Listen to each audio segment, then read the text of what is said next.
drew first blood, not me.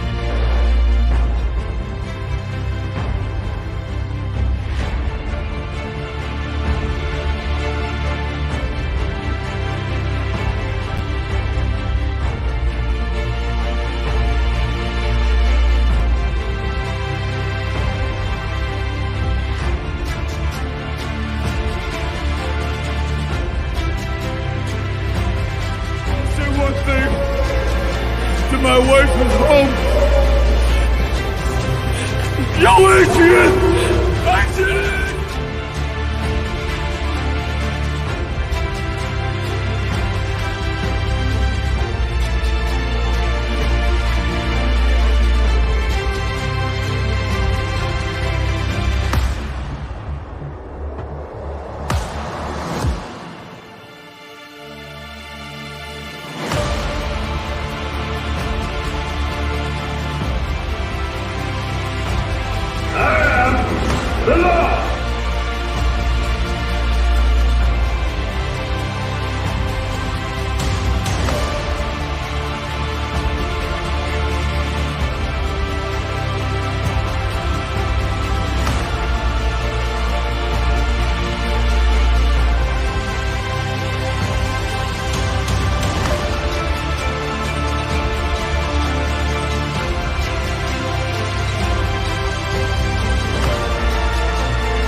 If I can change, then you can change.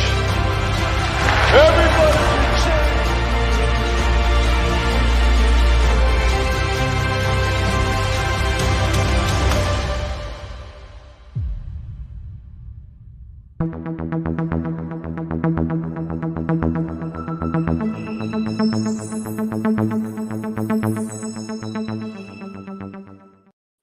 What is up, everybody, and welcome back to the Mid-Level Media channel. And this is the Stallone Movies Ranked live stream. I've got two awesome guests on with me tonight to help me do this. I couldn't do it alone, but I'm so happy to have you guys in here. We got 35 people in here. Don't forget to hit that like button, man. I'm going to introduce my first guest right now. He's a super rad guy. He's wearing a headband right now, and I know he's ready to talk some Stallone. He did like 30 push-ups before he came in here, and his name's Garrett from Born2BeRad. What's up, man? What is up, Ken? Thank you, man, for having me. Definitely had to get those push-ups in. It's been a long day, and I had to amp up with my C4 here to get ready. I'd say you fill that Cobra shirt out very nicely, man. Way better than I'd fill out the 3 shirts. I know that. What is up, man? What's up, everybody in the chat? How are you? Yeah, happy to have you here, man. Happy to talk some Stallone. But I'm going to give you a second to promote yourself and your channel real quick before I bring in my next guest. So the floor is yours, sir. What's up, everybody? Garrett back here. If you don't know me, I run a channel, Born2BeRad. I go through all nostalgia, physical media, horror. You can find that all on my channel. Guys, I just smashed through 1,000 subs, so I definitely appreciate all your guys' support thus far in this new journey. I'm also up for YouTuber of the Month, so if you go to tinyurl.com/vote2berad, throw me a vote in the comments there. If you haven't voted for me or Mel yet, go down there and vote. I have strict orders that I need to win this competition before the end of the week. So guys, whatever you can do for me, sub to the channel, go vote for me, and I'll see you on the other side. Awesome, man. You know, I'm really struggling because I love Mel and I love you too, Garrett. I don't know who to vote for. I haven't even voted yet. I'm going to be honest. I can't. It was a hard month, man. I mean, we're kind of in the same can't. circle, you know what I mean? So it was it's a tough month. I just can't do it. But my next guest, I'm also a huge fan of. He is the artist formerly known as Christian Hannah Horror, now known as Planet CHH. What is up, Christian? How are you doing tonight? Look at those guns. He is pumped too. Hey, yo, man. I'm pumped. I got my HGH going on. You know. Hell yeah.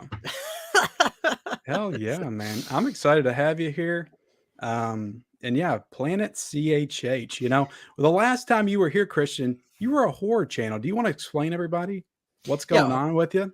Horror Planet CHH now. Horror is garbage. No. People are wondering, why are you here tonight to talk Sylvester Stallone? Because I'm a horror guy. I'm a closet Stallone fanatic. That's why. Like really, I really am. Awesome, man. But yeah, happy to have you here, man. I'm gonna give you a second to promote yourself and your channel real quick. The floor is yours. Yeah, I guess so. If I could explain a little bit better. So my name is Christian Hannah Horror. That's what people. That was my YouTube channel name, and people call me that. They call me CHH. I'm still a horror channel. 95% of everything I do on my channel is horror, but every now and again I started introducing some action stuff. I'm a big action movie fan. Jean-Claude Van Damme, Arnie, Sly. I love all that real action. None of that bullshit Hobbs and Shaw crap, CGI crap. I'm talking the real stuff. So big Stallone fan. So I started introducing some of that kind of stuff on my channel too, which I've been doing. So yeah, that's me. Planet CHH. It's Planet Hollywood was like the play on words kind of thing. If anybody remembers Planet Hollywood, I think there's like 2 left in the world now. But basically it's still horror, but I'm bringing you into my world, aka my planet, Planet CHH. So that's what the channel is now. So yeah, I'm actually really close to 13K too. If you guys want to just give me a little boost, just a little shot in the arm, and congratulations to Garrett for hitting 1,000. That's a big deal. That's the best milestone, man. After that, it's like the sky's the limit. So thank you, dude. I appreciate it. Appreciate you guys' support in the chat, and appreciate the support of you guys here that are with me tonight on the panel. So thank you guys for all your help. And I always say their links are down below in the description. If you have too many people in your feed and you have to unsubscribe to me, do that and subscribe to these 2 guys because they put out way better content than I do. So definitely do it right now. But yeah, we got some people in the chat I want to say hi to real quick before we get into things. And we're going to, we're going to kick it off after that because we got a lot of movies to get through. Got 43 movies. Now, Christian says he's seen every single one. So we're covered on the ones that me and Garrett hasn't seen. So we should be okay. We got Tony here, Basement Blue, says this will be a fun show. And Tony is my tag team partner.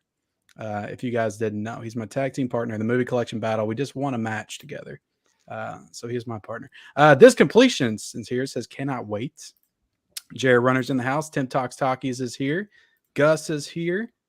Let's see. Let's Talk Entertainment. Deadful Fanatic. Yo, Adrian. Don Morton's here. Says greetings programs and my 3 favorite content creators. What's going on, fellas? Dang. That's awesome. What are the odds that his 3 favorite are on this show? I love it. They're pretty good. They're pretty good. My Killer Podcast is in the house. Garrett's competition. Hey there, Stallone fans. Don't forget to kill that like button. Exactly. We got Adam's 80s fan. Adam 80s fans here says hello, everybody, with that cool little Chucky icon. And we got Rock and Roger here. Clarissa looks like Stallone in Nighthawks. Cut me, badass. There you go. Next thing you know, Christian's going to be having a wig. He's going to be doing the dishes. Yep. What's up, good people? Let's keep my private life out of this. I do want to talk about that scene, though. Mika says, what's up, good people? What is up, Mika? How are you doing? Let's see. Anthony Mastrati says, so excited for this live stream and ranking. I'm excited for you to be here, man. 20th and 21st Century says, hey, everybody. Looking forward to this ranking. Jerry is in the house. Tim Talks Talkie says, I better darn well see some Death Race 2000 love in these rankings. You might be disappointed, Tim. I started at Rocky. I don't have Death Race in there. How do you feel about that, Christian? That's fine. I like Death Race, but I don't know how high or low it would be, quite frankly. Yeah. This is what I use for my criteria. If Stallone wasn't on the poster, then I didn't use it. I think that was a Roger Corman movie. Yeah, it was. Yeah, it was. So I like it. Big fan. So whoever said that, just know, he's a big fan. Yeah, Tim said it. It's definitely a cool one. I love it too. Jason Carr said, life is an opponent that never stops punching, so you better not stop punching back. Words to live by. In one corner, we have from Kentucky, Ken, mid-level media. In the other corner, we have from Philadelphia, Pennsylvania, the Italian stallion, Balboa. What about Garrett and Christian? They're in the other 2 corners. Let's see. I'm trying to see if I've said everybody. I don't like to forget anybody. Jared Runner is in here. Everybody's in here. Culture Trini's in the house. Huck's Pop Culture Cafe. Look, let's get into it, guys. And I want to start with Christian because I know he's the biggest Stallone fan in here. Oh, Jesus. Where does it start for you as a Stallone fan, Christian? What was the first Sylvester Stallone movie that you ever saw? and why is he so important to you? I mean, it had to have been just the first Rocky. It had to have been that. I just remember my mom was a really big Rocky fan, and that's one of those movies that even as a kid, it was so inspiring. The music, and the story behind that movie too. Literally, he gambled his whole life to do that movie. It had to have been that. I have a weird story, which it's kind of long winded, but I'll kind of talk more about it. I didn't become a Stallone fanatic until I moved out of my house, or getting close to. I was done with high school and stuff, and I decided to start revisiting those movies, and then deciding I really like Stallone. I want to go through his entire catalog. So that didn't happen years later. But as a kid, I mean, it had to have been Rocky. I just remember we would rent all of those movies from Blockbuster all the time. So it's probably 8, 9, 10, somewhere around there. Late 90s, early 2000s when I first saw Rocky. And amazing film. So For sure. Garrett, you remember your first memories with Sly Stallone? Yeah, again, Rocky could have very well been my first memory with Stallone, but it's not. I might have seen some of that first, or maybe I heard about it, but that to me is not exactly where Stallone started for me.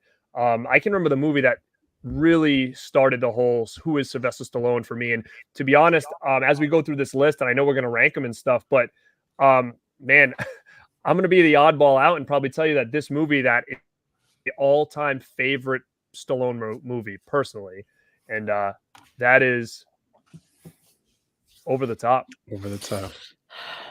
So this was my definite introduction that I remember to Sylvester Stallone, and I probably saw it maybe on TV or VHS when it first came out. Oh yeah, there you go. And so that to me is still, for whatever reason, it's not the greatest Stallone movie just by any means, but it's something about it. I don't know what it is. I don't know if there's nostalgia with me, but I absolutely love it. And it's one of those Stallone movies I can watch over and over again. But what's interesting is when you asked me to do this show and you were doing Stallone month, I went into his catalog and was kind of checking out what I had and stuff. And man, I was shocked on how many Stallone movies I didn't own nor ever see. Because I was more of an Arnold guy. Like I liked Stallone, but I have like every Arnold movie, but Stallone, like there was a lot I haven't seen, and I was kind of trying to catch up before the show started. Haven't caught all the way up, but I did end up grabbing a boatload of titles. And I think I even watched Christian's Stallone Laserdisc collection, and it kind of got my eyes open to a bunch of stuff I didn't know about. So, it's crazy. I'm shocked that there was so many movies that I haven't seen from him. Yeah, for sure. Now, for me, it started with Demolition Man. In the 90s, for sure. This is the movie I grew up with. It was this and Daylight were the two big movies that I watched. I knew about Rocky. I just never, I guess, cared to watch Rocky until I was probably a teenager. And I didn't watch Rambo for the first time until probably like 5 years ago. So I was way behind on my Stallone. But I was trying to think where I was going with that. But Christian, do you own every Stallone movie in every format? VHS, DVD, Blu-ray, 4K? I have every movie, but not collect. Like some movies, like Tango and Cash, for instance. Yeah. From its incarnation, VHS, Laserdisc, DVD, Blu-ray. I have like some of them all like that. But unfortunately, I only have Rhinestone on 2 formats. So I have every movie. I have the ability to watch any of his films at my house, but I don't have some titles. I'll have multiple. Like for the Rambos, I have way too many. Yeah, different DVD releases, box sets. The very first Blu-ray box set where it's like the silver bar thing at the bottom that says Beyond High Definition. When Blu-ray first came out, like I've got that. The 4K set, which I'd love to talk more about that later, but I have every film. Yeah. Yes. I guess because I heard Garrett talking about it when you all did the Last Action Hero stream together. I guess growing up, I was more of a Arnold fan as well. I definitely saw a lot more Arnold movies growing up. For me, like Stallone, had Rocky, had Rambo, outside of that, I just didn't really watch a whole lot except for Demolition Man and Daylight, or really even know that he had a whole lot. Like Assassins, I was just now discovering. The Specialist, those other movies, I didn't really know existed. So I definitely watched a lot more Arnold movies growing up for sure. But are you guys ready to get into this? Oh yeah. Into this ranking. So I'm gonna tell you how it's gonna work. I'm gonna add this here. We're gonna go through starting with Rocky in 1976, and we're gonna go all the way through Rambo in 2019, Last Blood. And I've got 6 categories that we're gonna put these in. It's either all time, great, good, okay, at least better than Stop or My Mom Will Shoot. I'm already pissed off. Or or hey yo, Adrian, this stinks. So Christian, I actually put that in there just for you. Because okay.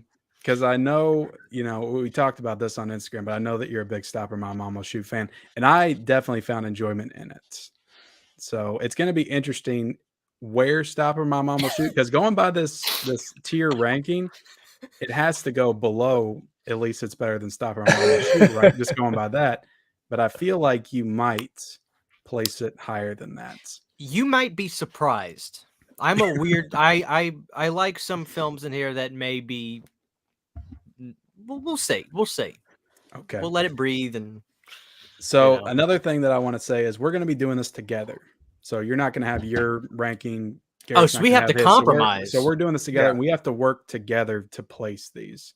So in a lot of cases, it's going to be best 2 out of 3, obviously. But if we're split down the middle, I'm probably going to bring the chat in to help us decide which gets placed where. Okay. And I've got another rule that I'm going to throw in, but I'm not going to throw it in just yet. But starting with Rocky, this is going to be hard because I don't have 2 screens and I have to go back and forth. But starting with Rocky, where does this go? I don't want to give my opinion until you all have given yours. I don't want to sway anybody. So I'll just kind of come in when you are done deciding. But where would you all place Rocky? At least better than Stop or My Mom Will Shoot. No, I'm kidding. Don't do it, Christian. Don't do it. Not this early, man. Yeah. I mean, I don't want to be the guy, but I mean, look, this is like there's only one Rocky. It can only. I mean, how do you do anything except all time? I mean, honestly, it's all time. You know what I mean? It's Rocky. Yeah, I agree. It has to be all time. I mean, it's a classic. It stayed a classic, and there's no. There's nothing that's going to touch it. So yeah, it's got to go in all time, no doubt. Sigh relief. I just wanted to make sure that, yeah. I figured we would be on the same page. I feel like a lot of these will probably be on the same page, but there's some that, we might be a little wildly different, but yeah, Rocky, you already talked about it. It's just, it's so good. Every time I just watched it the other night, and this is a movie I can watch like over and over again. So inspiring. So let me just interject something really quick. So based on the tiers you have, we're going more on an objectivity kind of list, right? Because you don't have rankings that say like IDGIAF, I love this movie, or like, stuff like that. It's not. This is an objectivity ranking, more or less, right? You could look at it that way. Merit and that kind of stuff. That's how I usually rank that. I mean, I put personal, experience and bias into it as well. Okay. But I also, incorporate importance and, cinematic quality and all of that stuff. But no, you can do it however way you want to. You can bring, if you want to put Stop or My Mom Will Shoot in all time, you are free to I'm free to express that anyway. Yeah, you're free to express that. Well, I'll go ahead and tell you the other rule. So at any time, we all have one of these. We can overrule each other. So at any time, you only get one, but you can overrule us if we're against you on anything. Okay. But you can only use that once. Okay. I like that rule. And that's scary for me. I'll be honest. But let's go to Fist. Never seen it, so I'm out. This is all you, Christian, because I haven't seen it either. I'm not looking at the chat, so if you want to get the chat involved with this for me, that's fine. We definitely will. Me personally, so to keep this not so long-winded, anything Jimmy Hoffa related, I'm infatuated with because I'm obsessed with the story of Jimmy Hoffa. For those that don't know, just in case, he was basically the leader of the real unions movement back in the day, the real workers union, the F.I.S.T, where they really made strides to get workers benefits, time off, paid for overtime. Where they used to make guys work overtime back in the day, and that was it. They didn't get paid anything. And Jimmy Hoffa was like this guy, but you know, you watch other movies like The Irishman, which is a masterpiece, and honestly, my favorite Scorsese film now, that show that Jimmy wasn't, he was a little bit of a swingler and he's a dice roller, so to speak, and he might not have been so frugal with the money that was coming into the union. This movie doesn't portray it that way. This movie shows Jimmy as a real leader, and Stallone plays Jimmy Hoffa. It's a biopic piece. It's a long movie. But it's very good. It shows Jimmy in a real human sense in this film. You really get to see Jimmy falling in love, finding a woman, dealing with the people that want him gone, that kind of thing. I would put it in the good category. I would not put it in great because of movies like The Irishman that show that character and probably a little bit more of a real sense, because Jimmy was a dice roller. I mean, dude, he was not good with that money. He got a little too full of himself. He was arrogant. He was a mean guy. He was a son of a bitch. But this was a good look at that time and shows the world in the whatever that was, the 30s, whatever, in a pretty realistic sense. It was guys were working their ass off back in the day and getting screwed. So I would put it in the good category. That's me. I don't. Yeah. I'm not looking at the chat. So if you want to see know what what? they want to say, I'm not going to bring the chat into it because, to be honest, you sold me. You sold me on it. I trust you. I trust you. You felt like you were being fair with F.I.S.T. You put it in the good category. And I also love The Irishman too. So plus, I don't know how many people in the chat seen F.I.S.T. If I'm being honest. I think there's some Stallone fans. It really is a good movie. Let me know in the chat if you all have seen F.I.S.T. It's a good movie. If you agree with Christian. It doesn't have that. It doesn't have that Scorsese length. It doesn't have that.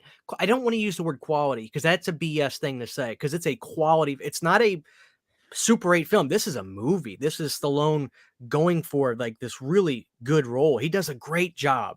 Did anybody notable direct that? Possibly. I couldn't tell you the director. Honestly, yeah, but hey, really give it a watch. It shows the world in that time beautifully. It really does. There was quite a few Stallone movies that I just could not get to. Paradise Alley. I know Garrett said he saw this one, so this one is between the two of you. Yeah, this is one I bought. Shout Factory put it out, so I bought this month. I didn't even know. I never. It's $11 right now. It's a pretty good price. Man, I loved it actually. I thought it was really good. I was surprised that this doesn't get talked about more, or maybe it does, and I'm just kind of out of the loop on that. But it was funny to me because it was his character in this is like, it was almost like Balboa, like all over again. Yeah. In a specific way. Just the way he was acting and stuff, and the way he dressed, and involved pro wrestling. So I mean, of course, I was down with that. I would say I was really shocked with this one, and from a personal standpoint, I would probably put it in great, to be honest, based on all the ones that I watched this month. Christian, what do you think about this one? Yeah, I first saw this on the Laserdisc that I purchased years ago, and I, being a big pro wrestling fan, I love this film. I'll give it to Garrett. I was going to put it in the good category as well, but Stallone does sing the track and the opening of the song when I think they're racing and stuff. And I think Stallone's actually a decent singer. He's no Frank Stallone, but it was good enough to where I didn't say to myself, that's Sylvester Stallone singing. So I'll give it to Garrett. That's fair with me. I think it is a really good film. I think putting it in a great category is fair. So we're going great here. I think that's fair. It really is a good movie, and it. Well, now I need to buy it. It's just a title that the thing about Stallone is he makes good movies that live in the moment, and then people are ready for his high plateaus are as high as anybody in the movie industry. So a lot of the stuff he does in between and stuff, it lives. And then it's when's the next Rambo coming out? When's the next Rocky coming out? And then those movies die isn't the proper word to use, but they don't have that everlasting thing. Some of them don't. I was talking to Garrett before you came in here, but it's interesting just looking at his career, all the movies, just all the peaks and valleys, and how he looks like he's dipping down, and then he comes back with like a Rocky, and then his career has another resurgence, and it does that like 3 or 4 times. Yeah, he's not a good decision maker. So he'll start to go down. But I was actually pleasantly surprised to not see as many like straight to DVD or video titles as I thought he had. No, as well. Yeah. It seems like when he starts to go down into that territory, he quickly pulls himself out of it. Yeah. So, all right, we're going to Rocky 2. I'm actually really curious to hear about what you guys think about Rocky 2 and where you would place that one. I'm still kind of trying to formulate my thoughts on it, but I really like it. Let Garrett go. But Garrett, all right. I like it. I mean, I like all pretty much most of the Rocky movies pretty much, but I would probably out of all of them, like I'm gonna have to throw this in good. I think for me, with the whole, if I'm trying to bring them, like I don't want to put every Rocky movie in the top tier, but I think this would be probably, in my opinion, I would put this in good. Do either of you all find it to be a little bit of a rehash of the first one? Does it feel like that way to you, or does it have enough different layers to it? To me, it does, but you can definitely you can see where they kind of it was a good sequel in my opinion. I think it was a really good follow-up, but I think it gets better from here personally. But what do you think, Christian? Well, this isn't my favorite Rocky, and neither is the first one. I'll tell you when we get to my favorite. I think this is a really good sequel. I think it shows it shows what I would expect to happen to Rocky's life after this. He gets some money. He can't help but want to spend the money. He gets a little, he doesn't want to box. He's like, I would be the same way. I don't want to do anything else. I made a bunch of money from this fight. But what I really loved about this movie and what made me a fan of the character was Carl Weathers' Apollo in this movie. Yeah. It wasn't good enough that he won. I won, but I didn't beat him. That resonated with me. So I love this movie. I think this is a really good sequel. Personally, I'd put it in the great category. I think I would too. Good. I just watched it last night, so it's still pretty fresh. But it's interesting that Apollo's kind of the aggressor in both movies. He kind of wants the match in both movies, and Rocky's he's not as reluctant in the first one, but he's definitely reluctant in the second one to get into another fight, because him going toe-to-toe with him was good enough for Rocky at that point in time. So that's an interesting aspect of it. Apollo wanted to be the best, and he wanted it so bad, yeah. And it's interesting. Apollo is what really that's what I really love about this movie was Apollo. Yes. I mean, what if this movie would have been Rocky wanting to go after Apollo again? I don't know that it'd been so great. I like that it was different. Rocky has the pregnant wife. I think she's pregnant in 2. Yeah, she's pregnant in 2. Yeah, she goes into a coma. That's my only issue with the movie, is it kind of slows way down when she goes into the coma, and it kind of takes the focus off of the actual build up to the match. Yeah.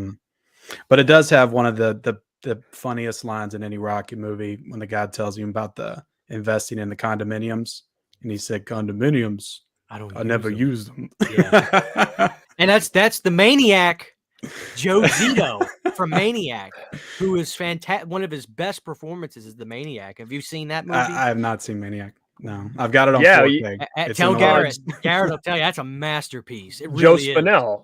Joe Spinell. What did I say? Yeah. Zito? Joe Zito. Yeah, that's but you know what? That was funny is I was curious on I didn't check on who directed. But dude, what was the deal with him? He was in Rocky. He was in Rocky 2. He was in Paradise Alley. And I'm like, wow, he's in all these movies with Stallone. He worked with Sly a lot, yeah. So I didn't know if it was was it the same directing team, or was he a personal friend to Sly? It was just interesting that he was in all those movies, even one that wasn't even in the Rocky, series at all. So Paradise Alley, he played the wrestling promoter or whatever. But yeah, I thought that was interesting as well to see him in. But yeah, you got to check out Maniac for sure. Yeah, I got it from the Blue Underground. I just haven't watched You'll it. never look at him the same. I promise you. So he's like the killer in Maniac. Oh, it's Yeah. like no other slasher film you've ever seen. I Yeah. mean, it's the real deal. Yeah. So me and Christian say great. Garrett Yeah, you said can bump good. me. So Yeah. we're bumping you and putting I'm it cool in. with it. And it's the first Rocky movie, you know, directed by Sly, Sylvester right? Stallone. Yeah. And then he would direct, I think, up until 5, and then Albertson came back for 5. I think I'm Right. pretty sure. But yeah, Rocky 2, I definitely loved it, but not as good as the first. I will agree with that. So we got an interesting one here with Nighthawks, and I'll take whoever wants to take the lead with this one. Go ahead. Your thoughts on Nighthawks? I love Nighthawks. Absolutely love it. It's to me, it's got a lot of horror elements, and I've always liked Nighthawks. I like it a lot. I would probably. It's tough. See, it's like in between good and Ruckert great for me. Hauer is great. Oh in my the god, movie. he's always great. Yeah. Shoot. You guys But talk. what was the talk me deal with through him it. getting the plastic surgery? Like, I swear to God, he looked exactly the same before that he did after. I didn't notice a difference at all. But it was yeah, I supposed- mean, I was like looking for it, but I didn't notice anything. and then Was when there the something there? dressed like the woman or whatever and whatnot. So I mean, Yeah. I'm just curious what you guys think. I'm kind of teetering on the great to good with this one. But let me hear what you guys' thoughts are on this one and where you're putting it, just to see what if we're all in agreement or not. Christian, what do you think? You know, it's tough because I'm really trying to figure out films down the line what I would consider great or good, and try to figure out just what is my cutoff for how much I either like or enjoy these movies. I think Nighthawks is primo early 80s buddy cop, sleazy, dark action stuff. And I think this one, this is before Stallone mastered the art of the music montage style, right? As we're going to see, Cobra is a lot more of a style that people really like, especially by today's standards. I like these movies, but I think Nighthawks really has more of this gritty, real approach, and I think it's one of the better early 80s kind of thriller, mystery or just like cat and mouse kind of things with like a killer. I would put this in I really would put this in the great category. I think the ending shocked me. I was not in case I don't want to spoil it, I guess, unless Ken doesn't give a rat's ass and it's just like if the movie's this old, you should have seen it by now. Spoiler alert. There you go. Go ahead. When he's dressed up as the woman, I remember the first time I went and I was like, holy like I wasn't expecting that. And that Did it remind you of Psycho when Anthony Perkins turned around? Exactly. Yeah. But like, you know what I never it reminded me of? Do you all watch The Office? Oh yeah. Dwight Schrute? Oh yeah, I know you when he turns around with all the different people's wigs on in The Office. It's exactly. I have a wig for everybody in the office for just such an occasion.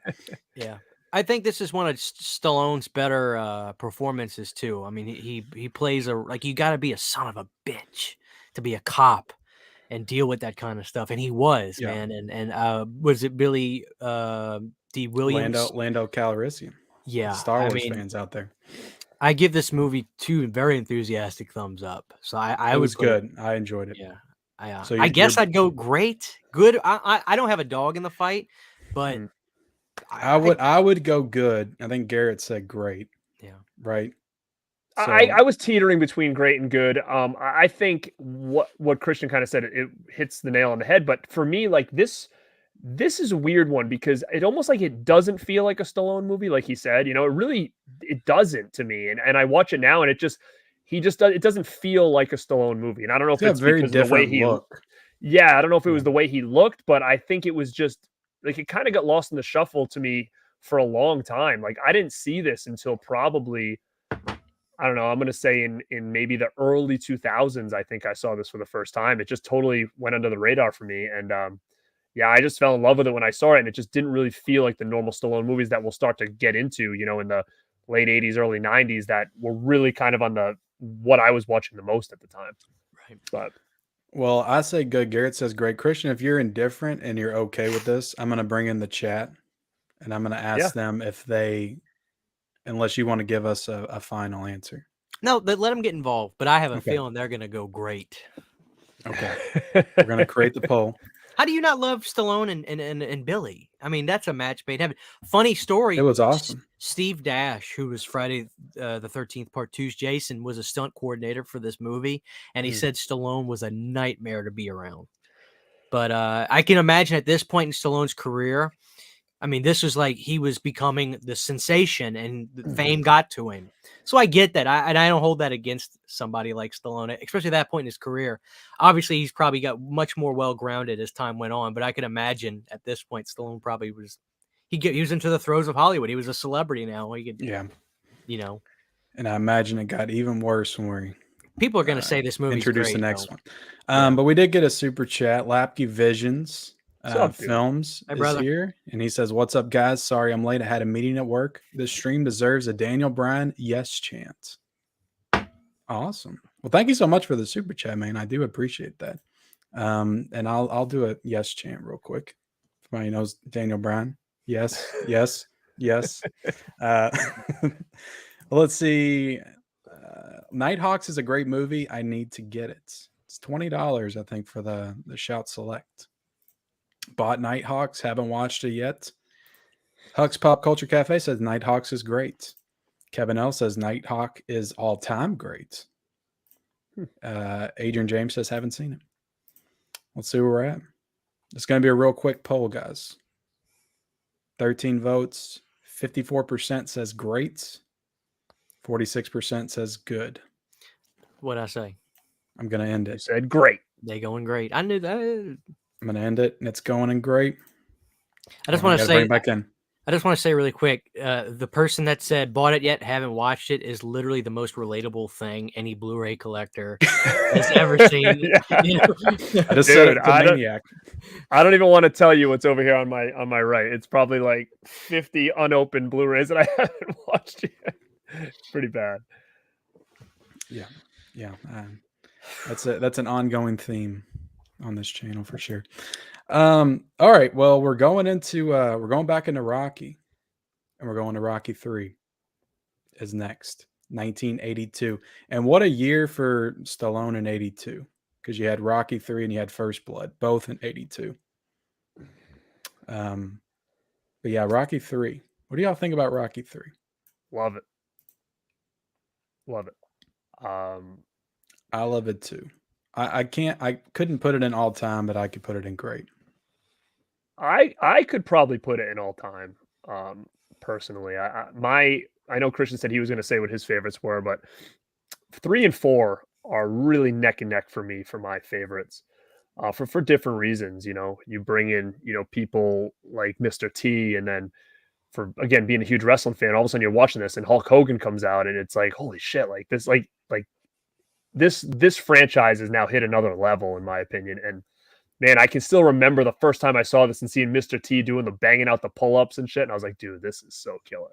And man, I would probably put this in all time personally, but there is a very distinct feel when you jump from Rocky 1 and 2 to 3 and 4. Like they feel very different. Yeah, I have a feeling this is probably Christian's favorite, but let's see. Look, man, if you want to put it in all time, I'll put it in all time. I love this movie. I was trying to be a little objective.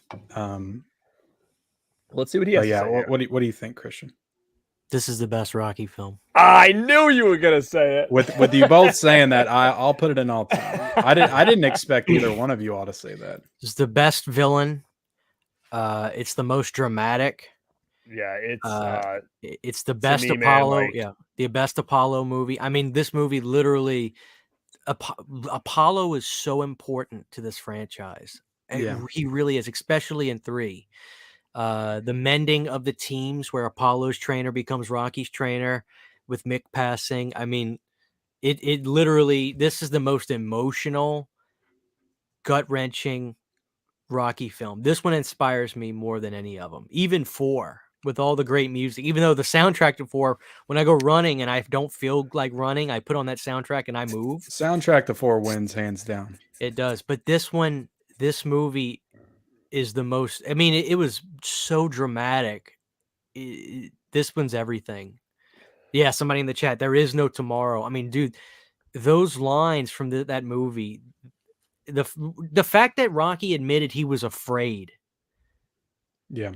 It's everything. This is the best Rocky film. I just watched it last night. And this is somebody called it out in the chat, but I think Rocky, I've had several people tell me that Eye of the Tiger is from Rocky 4, but Eye of the Tiger gets introduced in Rocky 3. Yeah. They are on both though. They are on both, yes. But yeah, if y'all want to all time, all time. You know what else too? Clubber Lang is like a legitimate threat.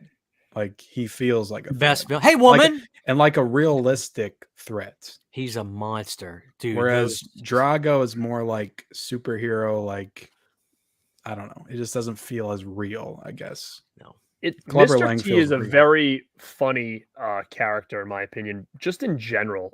Because when I grew up, like he was everywhere, and you know, he at the time, me being such a small kid, seemed like the scariest dude ever. But like he was literally like such a nice dude, right? Like he could just play that role so well that you were like, dude, this guy is really freaking scary. And you know what else? And I hate saying this because it's just so weird, but like, man.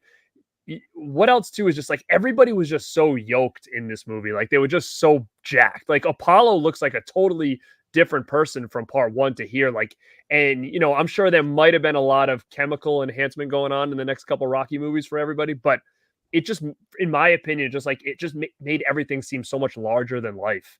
And it just felt like professional wrestling, but on a big screen with boxing. And what I kind of appreciate watching the Rockies just recently as we set up for this stream, like it's not besides part 4, like it's not really one that I go back and watch all these movies over and over again.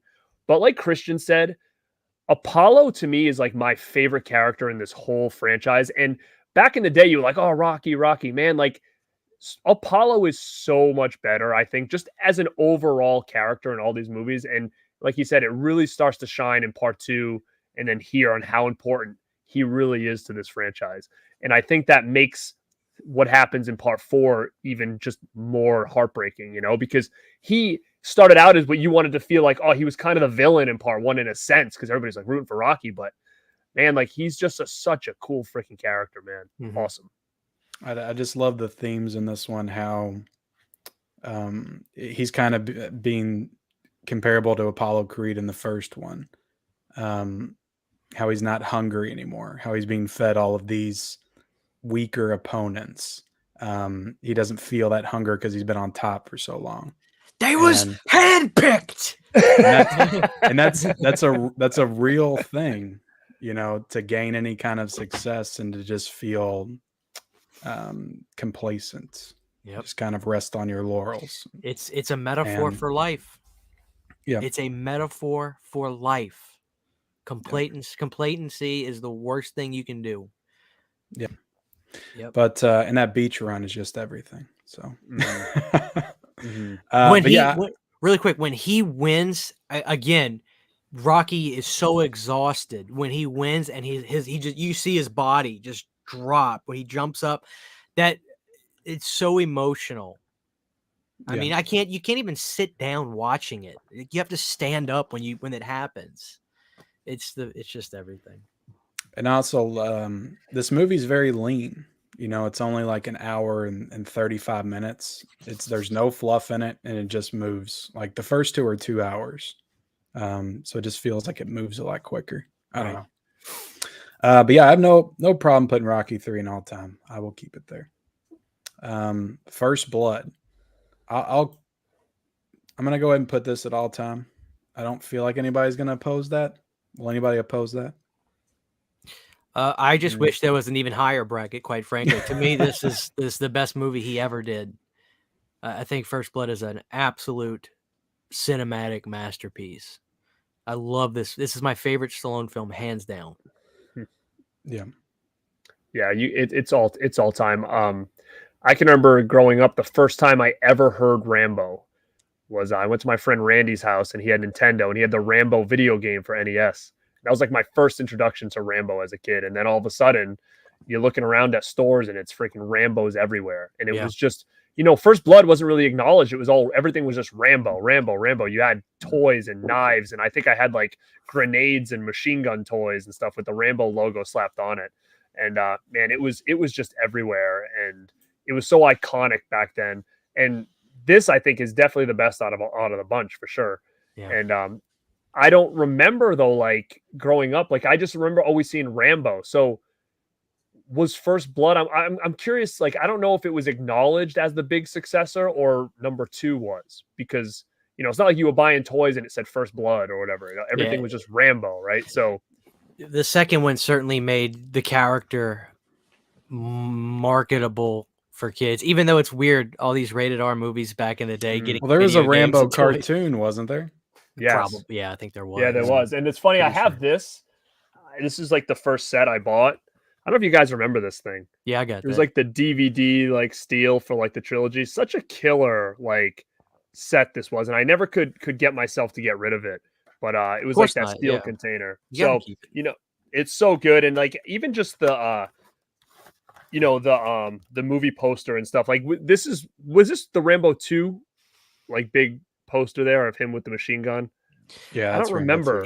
That image was used on VHS tapes and things like that. The video game, I think, too. The actual poster was more of a front-facing shot with him holding some kind of machine gun with flames. I have an original one sheet of that. That's sick. I'm trying to see. I have First Blood here. But to you, Christian, what makes First Blood his best?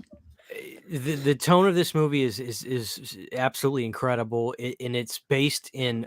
It's talking about something that was true. I mean, it was our veterans were treated like scum when they came back from the Vietnam War, because they were sent to do things that a lot of American citizens didn't agree with, and why our vets got treated like garbage for doing their job. It just shows that. That's the world we lived in, and that's what Rambo endured just from the beginning of the movie, when Rambo's making his way back to the country and he goes to visit his friend, and he found out that he died from cancer because of that orange chemical stuff that was used overseas. Yeah. He came back for a country he fought for and lost more when he came back here. And they pushed him and they pushed him. And then when he fought back, everybody thinks he's the villain. He was more of a villain when he came home than when he went overseas to go fight. And that just hits so deep. And I mean, let's be honest too. It's also a great action film, and it's also a great, it's like Tomb Raider before Tomb Raider or something. It's just, I love the wilderness survival and the techniques and him making the traps and all that stuff. Like you don't get that in the other Rambo movies. No, this is just one of those movies that I think every time I see it, and the performances are fantastic. The gentleman who plays, excuse me for this silly reference, but the gentleman who plays Chris Farley's dad from Brian Dennehy. Yeah. He plays that role to a T. He's so great. I love this movie too, because you can see it from both sides. Like you can understand he's the sheriff of this town. He sees this drifter coming in. He's trying to protect this town. So it's like you can totally see it from both. Yeah, he's being a little bit of a dick about it. They all are, especially the one guy like hits him in the back. But you can get it. You can understand. I just love how it escalates from something so small so quickly.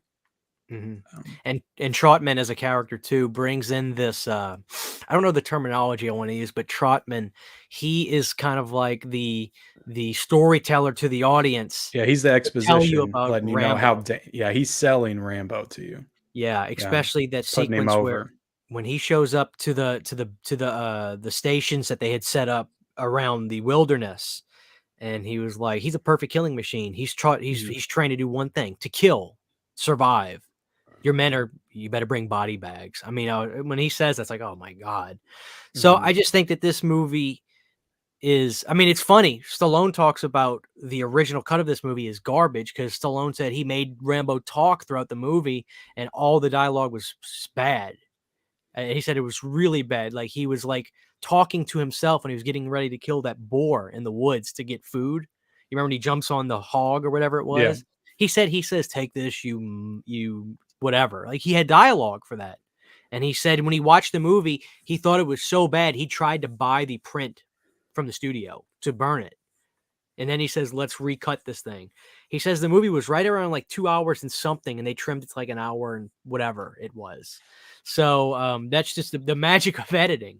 But I think this is the greatest film he ever did, hands down. Yeah. I when I watched it like 4 or 5 years ago, I just don't know if I was ready for what it was. I guess I was thinking it was a Rambo. It's something different. It's not really like the Killing Machine Rambo that I thought. So when I watched it, I was like, that was different, but I didn't love it as much. I didn't connect with it, I guess, until I just watched it like a couple of weeks ago. And it just really hit me when I watched it again. Yep. And It's a Long Road song is masterpiece. Beautiful song. Yep.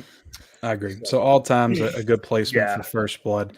But 1982, again, like both of these movies were in, I think, Rocky III. And this is interesting to note because later it flips. But Rocky III made 124 million that year, and First Blood came in 13 with 47 million. So Rocky III was number 3, and First Blood was number 13. So there'll be another situation where you got a Rambo and a Rocky coming up soon. But let's talk about Rhinestone. Have y'all seen Rhinestone? I have not, but I'm telling you right now, as much as whatever Christian's going to say about it, I'm intrigued as hell about this movie, and I could not find it on physical media at all. Is it all time, Christian? Have you seen it? I have not seen it. People keep trying to get me to watch it during that 84 month because it came out in 1984. You're going to love this movie because it's absolutely ridiculous. Dolly Parton and Stallone. Stallone's going to start singing country music. I forgot why he did. He either had to pay off some kind of debt or something to make money to fix his taxi cab or something. It's a very paper thin premise. But Dolly Parton is, she's this country singer in this bar, and Stallone gets hooked up with her, and Stallone's going to start singing country music too. The soundtrack is hysterical, and Stallone legitimately sings it. He famously turned down this script. He famously picked this script over Romancing the Stone. He'd have been great in Romancing the Stone. I like Michael Douglas in it, but I wouldn't change history though, because you have to see this movie to hear the song Drinkenstein and the way Stallone, it is insane. I mean, it literally is a fever dream movie. I can in good conscience put it as an all timer. I would put it at least better. You know what? I like Stop or My Mom or Shoot, but I think it's fair to put it at least better than Stop or My Mom Will Shoot. As far as a movie, you enjoy it, but it's not exactly what you would call a good movie. Exactly. It's totally not a good movie, but it is a good movie. It is a good movie. You have to see it. And then I have the soundtrack on vinyl. Like, they released the movie's soundtrack. I have it on vinyl too. But you listen to Drinkenstein with Stallone. It is hysterical. It is absolutely hysterical. I definitely am gonna watch it. Definitely. But I got an Amazon DVD of it. I think Amazon used to do this thing where they would burn you a movie on DVD, and they actually burned me a movie, and they made a case for it with the cover art and everything. That's what I have. Yeah, that's awesome. I got it about 10 years ago. But it never came to Blu-ray, right? Not yet, but I'm sure it'll get the 4K treatment from Criterion pretty soon. I would be the first in line for that one. For sure. Lab Vision said, don't forget to hit the like button and subscribe to CHH Born to Be Rad and Mid-Level Media. You won't be disappointed. Thank you so much, man. Yeah, definitely. Thank you, dude. Hit all those links down below. I got Christian's and Garrett's links down below. Hit them, subscribe, all that good stuff. And we're going back into some big movies again. We got Rambo II, 1985. So this is a different experience than the first Rambo, much different. But where would you all put this? My take on the Rambo series is very, and again, it's different, I think, because of when I saw these, but like I was telling him, is Rambo 2, I think, really started the craze with Rambo as a kid. Like, it was the first one I had seen. And, you know, a lot of movies in the 80s and stuff were taking these weird routes where like, and I always try to use things like Alien and Terminator, where the first one and the second one are such different movies. As a kid, I was always big on like T2 and Aliens because I was like, oh, it was just so much more action. And then, you know, the first ones were just more like they were different, more sci-fi or you know, a little bit slower paced. And I feel like Rambo kind of had that same effect in the sense where First Blood didn't get appreciated until later. Like after I thought that Rambo was like the one, because you got all that action that you, like Ken said, that you assumed Rambo was. Like I said, my introduction to him was through a video game where you play as him, just like blowing everybody up and stuff. And, but now going back on it, I'm going to say great, but I'm not going to say all time as far as my opinion of the movie itself. But I think it was a great sequel. It is interesting to note that, you know, talking about the box office again, 85, Rambo 2 did make 150 million at the box office. It was number 3 for the year. So it made triple what First Blood did. And it had to do that based off of First Blood, right? Like a First Blood built the fandom for the Rambo movie. Yeah. So the people going into Rambo 2 were maybe expecting a movie like First Blood. And did they get something different? Were they disappointed? Well, probably the not. thing is too. I think I messed up. I actually don't think the tone for Rambo 2 is that drastically different than the first one, but there's definitely a lot more killing. But was it like there's still some, I don't remember though. Was it marketed as Rambo or was it marketed as Rambo? Rambo First Blood Part 2 is what. But I think at the same time, like for me, like I said, like I thought this was the first one for a long time. Like I didn't even know First Blood existed because I always was just like, oh, Rambo, and then it was that movie.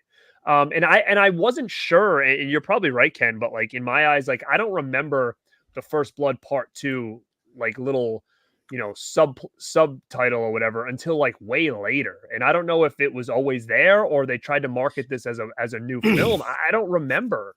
But as a kid, everything was Rambo, Rambo, Rambo. Like First Blood Part 2, in my memory, was never advertised anywhere. Maybe the movie poster. I don't even know what the trailer said. But to me, it always seemed like maybe this is why it did well, is that it was marketed big time.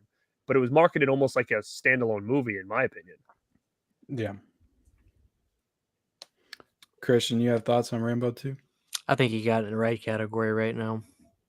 I like 3 more than 2. 3 actually does something different and goes to a new location with a new story. This one treaded on the same grounds, and I thought it didn't take the I didn't think it took the proper risks. I think it was more. I like it. Don't get me wrong. I just think it was action for action's sake, and I favor 3 over this one, quite frankly. I like 3 a lot. I was surprised by how good that was because I heard a lot of people say that was the one that they didn't like of the franchise. That was the weaker of the 3. I was the same way. I've always heard that. I was the same way for a long time. I really like 3 now, but I think 2 is a really great fun action film. But I think it wore on me because I was like, well, it's just, you know, I like that 3 does its own thing. It's got a new story to tell and new villains and stuff. And this one just was feeding off of the Vietnam thing still. It doesn't age on me as well.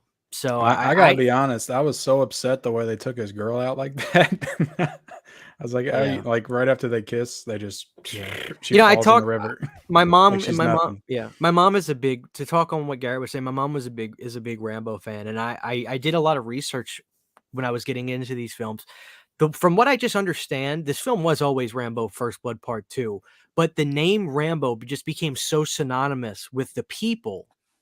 That's why Stallone said, we got to call this thing Rambo, because when people were starting to reference the First Blood, they were just saying Rambo. Did you see that movie Rambo movie, First Blood? It was just people called it because Rambo is such a name that is, you hear it one time, you don't forget it. Rambo, you know, it's such an iconic name.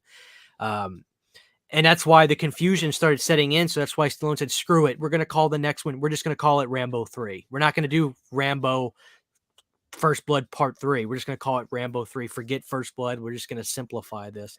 And, you know, a lot of movies do that kind of crap when they start making sequels. I know the Fast and the Furious, you can't even, I can't make sense out of them if you gave me all the titles and try to put them in a row. But, Yeah. you know. Do you think that Stallone and having like Rocky and then Rambo, there was any kind of like, shit, you know what, or even just as a fan, right? Like, hey, that's Rocky, or hey, that's Rambo, like just the one word. Absolutely. You know, Absolutely. and kind of brought that together and been like, well, if Rocky's popular, let's just call this Rambo because that's working with the Rocky franchise, you know? Absolutely. I think so too. Well, was this ever meant to be a franchise? The first one's based on a book. Are there On a books book. for the other two? No, not these. Okay. No. They might have wrote novelizations for them, but I mean, it's just simple mathematics, man. If a studio says this did a bunch of money, I mean, Jesus Christ, Paramount pushed out so many Jason films because everyone kept making money. yeah.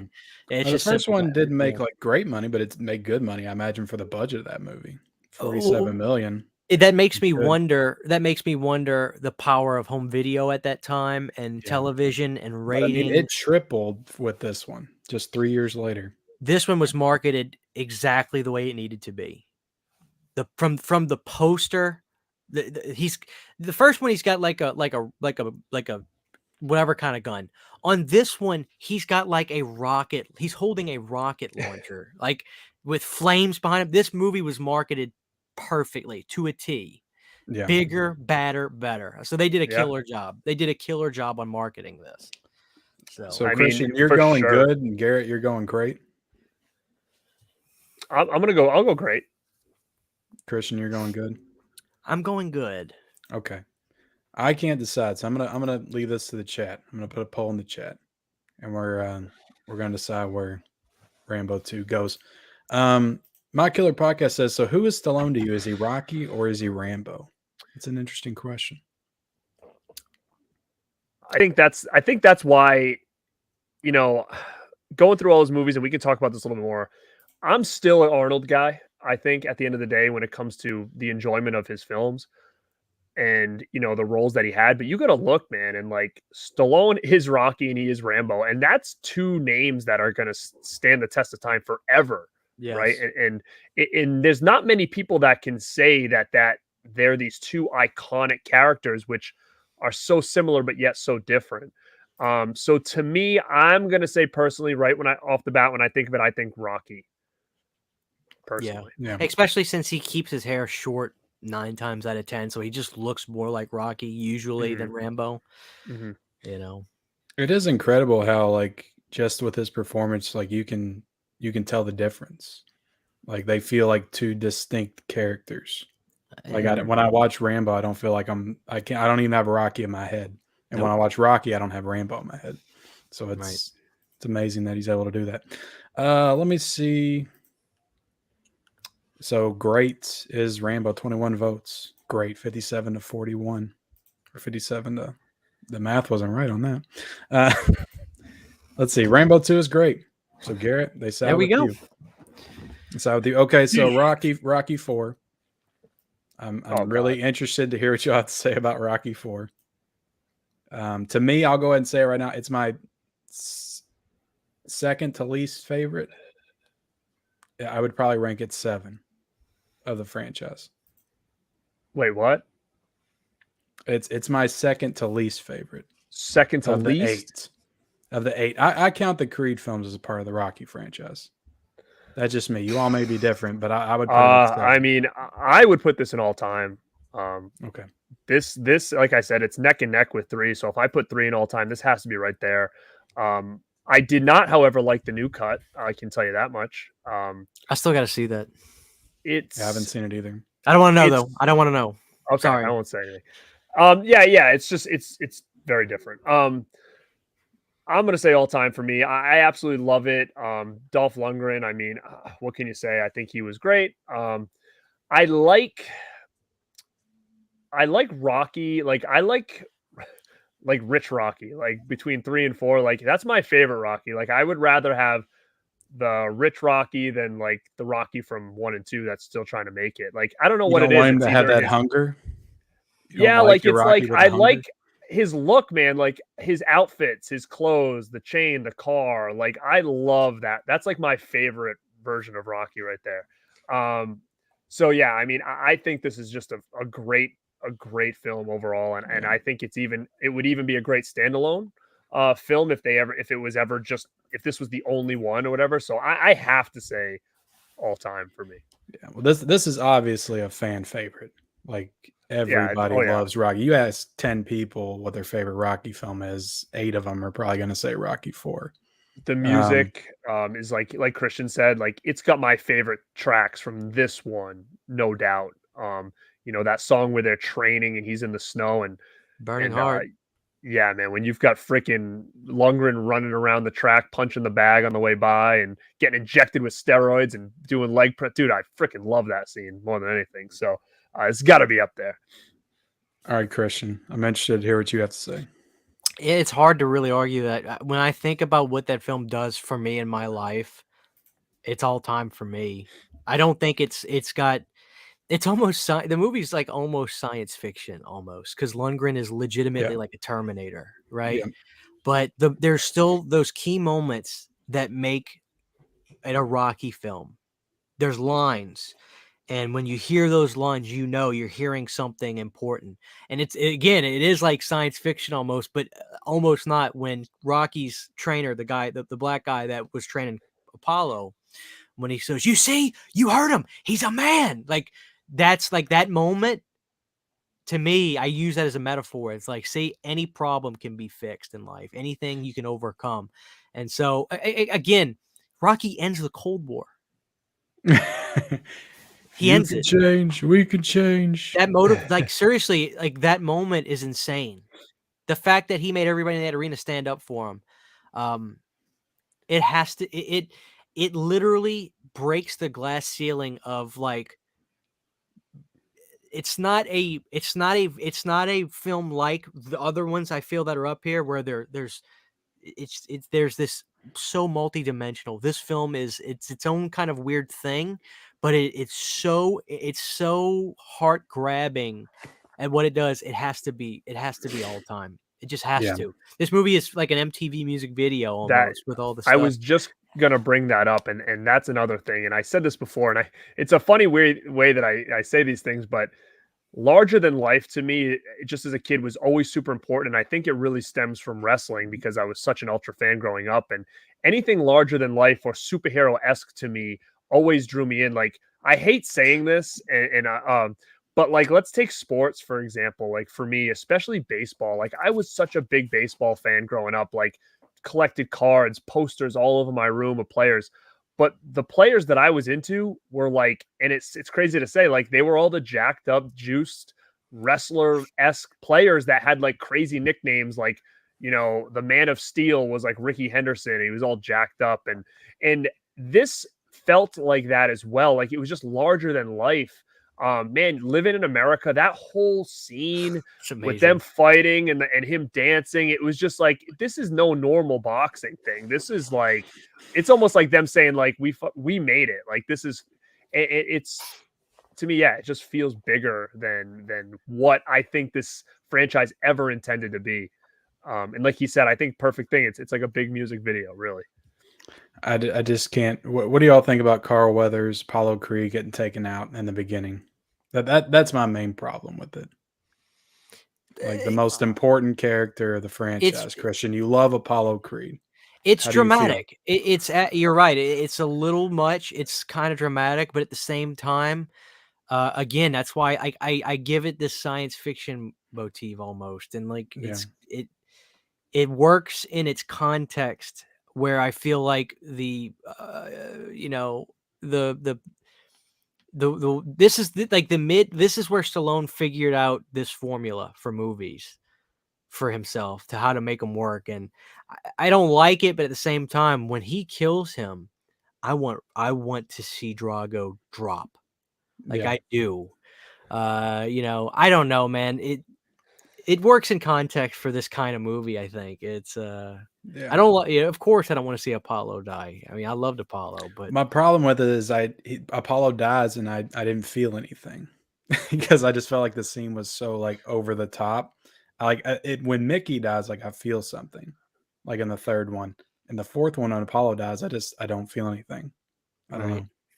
So I struggle with it. It's a good. I really like the movie a lot. I mean, I love the movie.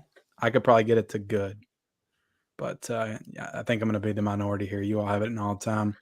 Nobody's used their lifeline yet. I have mine ready. Oh, I'm not gonna use mine for evil. I'm not gonna take your Rocky Ford down. I'll leave it all time. I'll leave it all time. All right, let's we got I think Cobra's next. And Garrett has the shirt on. So Garrett, how do you feel about Cobra? Love it.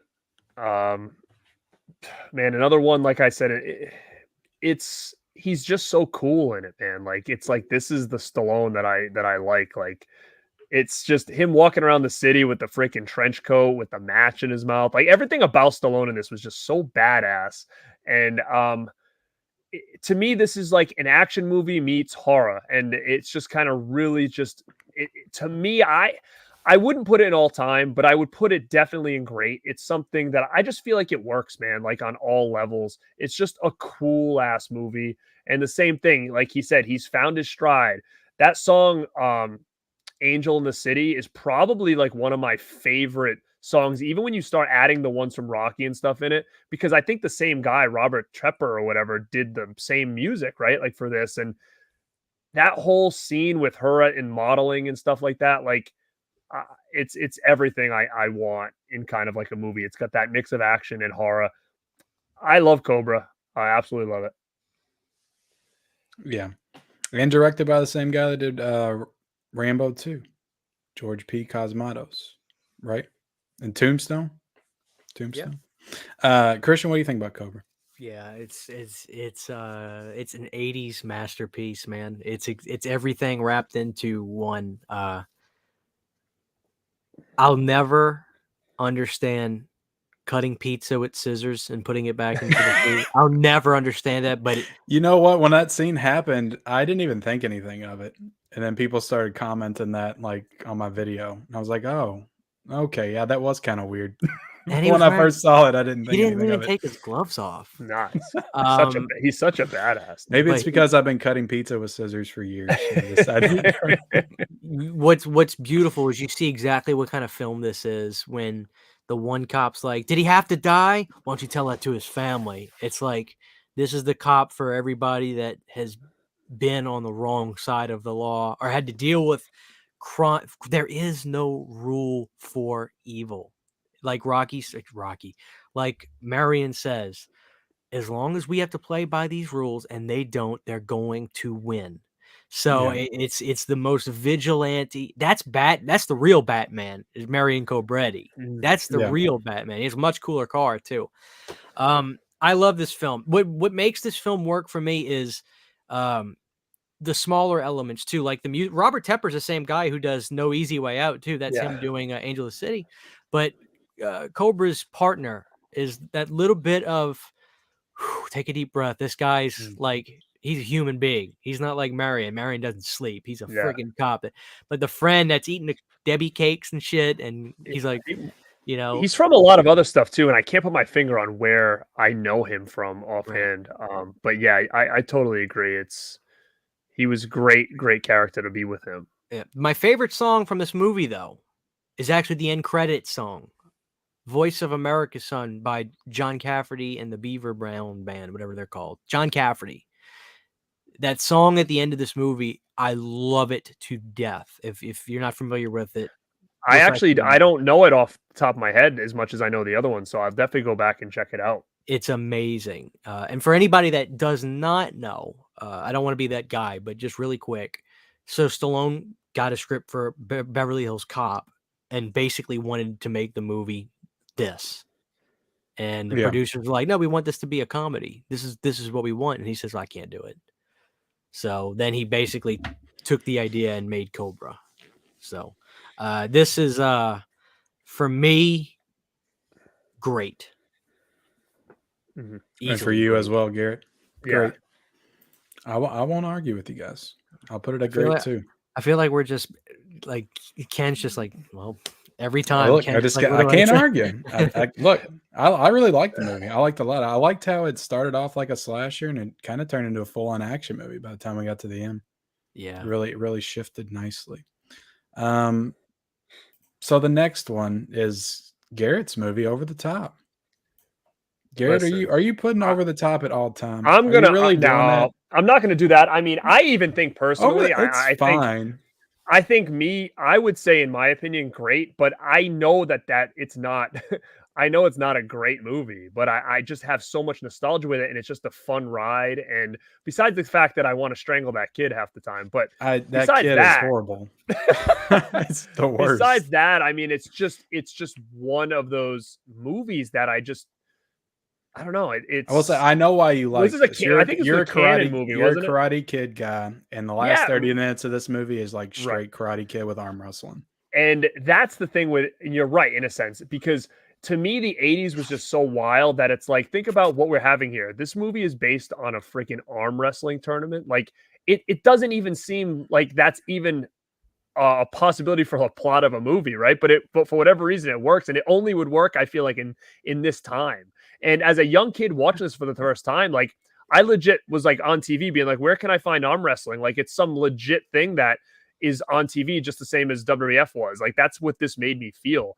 And they 80s did such a great job at taking random stuff and making it like the plot of a movie. Like for instance, even taking things like like skateboard movies and stuff like that, and rollerblading movies and all that stuff, and making these small things, dance, TV or whatever that movie is called.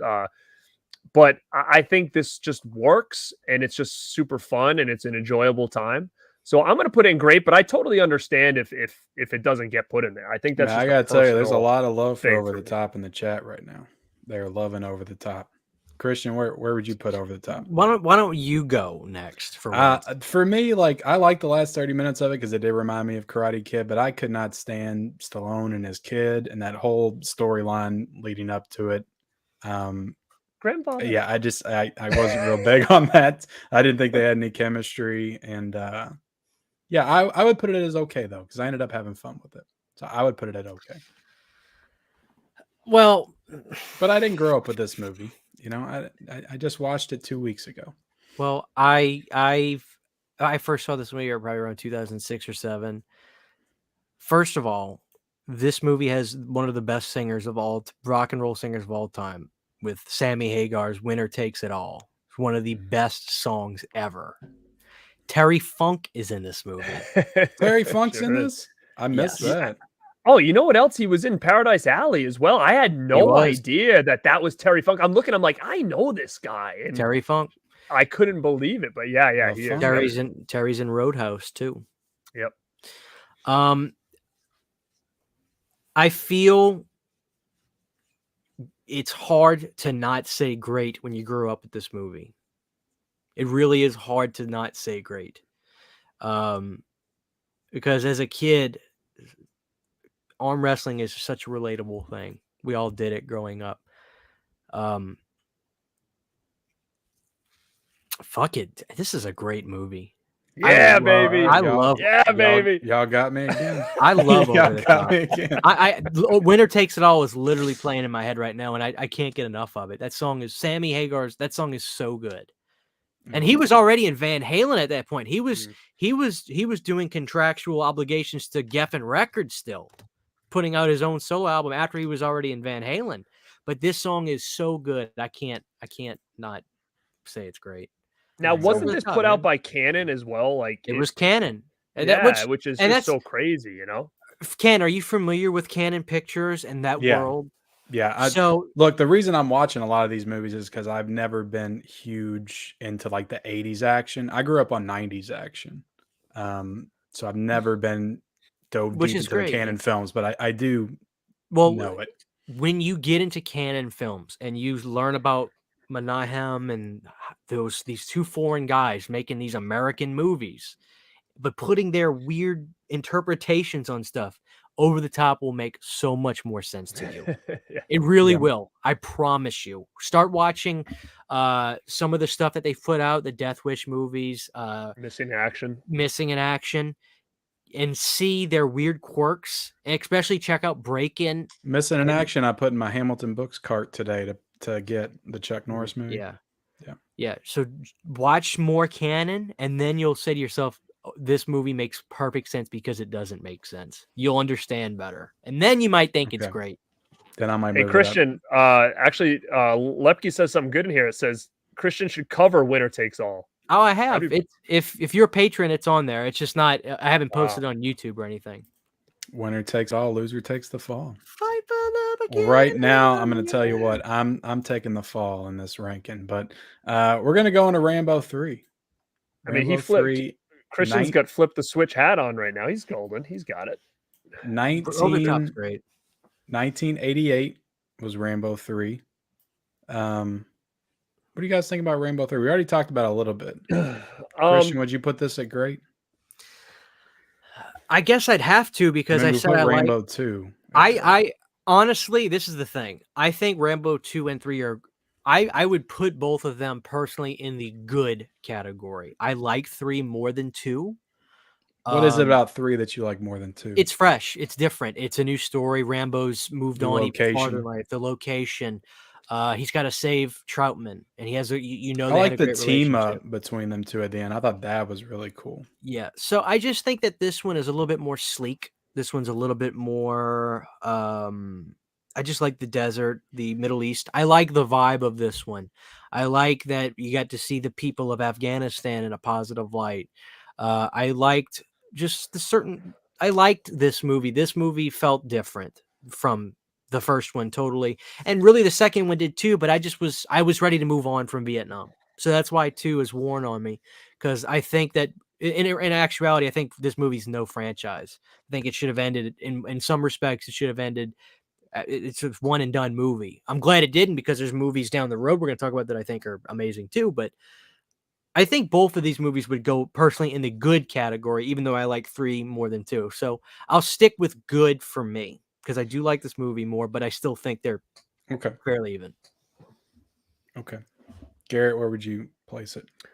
Well, coming into the stream, I would have put this in probably okay or good for personally. But again, I will be brutally honest. I have not watched Rambo 3 probably since I've gotten that DVD set. I don't even own it on any other format. I don't even have it on Blu-ray. I have Blu-rays of 1 and 2. I don't have part 3. For some reason, when I watched it for that first time, I was like, it's okay. But Christian's actually kind of winning me over in what he's saying here. And I feel like I definitely need to give this another shot now. And I may have a different feel for it now. I was a lot younger when I first, the last time I saw this. So I'm going to say good, but I think it's definitely something I should probably revisit, because it's been a real long time since I've watched Rambo 3. The one time I'm trying to go great, you guys are both going good. Okay, Rambo 3. You have a get out of jail card. I'm saving that because I know a movie that you all are not going to want to put somewhere. You may be surprised, because I have mine ready to go. I'm saving it, and maybe I will be surprised, and maybe I'll regret this decision. But I just want to say the scene where he runs down the stairs and he's got the machine gun and he crouches and starts shooting all them people. That's the most Rambo's ever been. I was gonna say I love that stance. Okay, Lockup. What do you think about Lockup, Garrett? You seen Lockup? I love Lockup. I'm looking at this list and this right now what we got going on, and I'm like, what do I do with this one now? We've got a lot in the greats. I'm actually really surprised. Man. Go to Christian. I'm on the fence right now with this one. Like, no, you know what? Fuck it. I'm gonna say it's great. I'm gonna say it's great. Christian, would you say it's great? My gut. I'm trying not to look at the list. I'm just going gut instinct. I think the soundtrack for Lockup is impeccably great. It's such a good score. I think the story is good. I think Sutherland is a fantastic villain. I think Jimmy Jameson's Ever Since the World Began is one of the most amazing songs ever done. Way better than the Survivor version. The Jimmy Jameson version, who was the second singer from Survivor, who then went on to do his own thing. That song is amazing. His vocals just rip my heart out. This movie is great. Okay.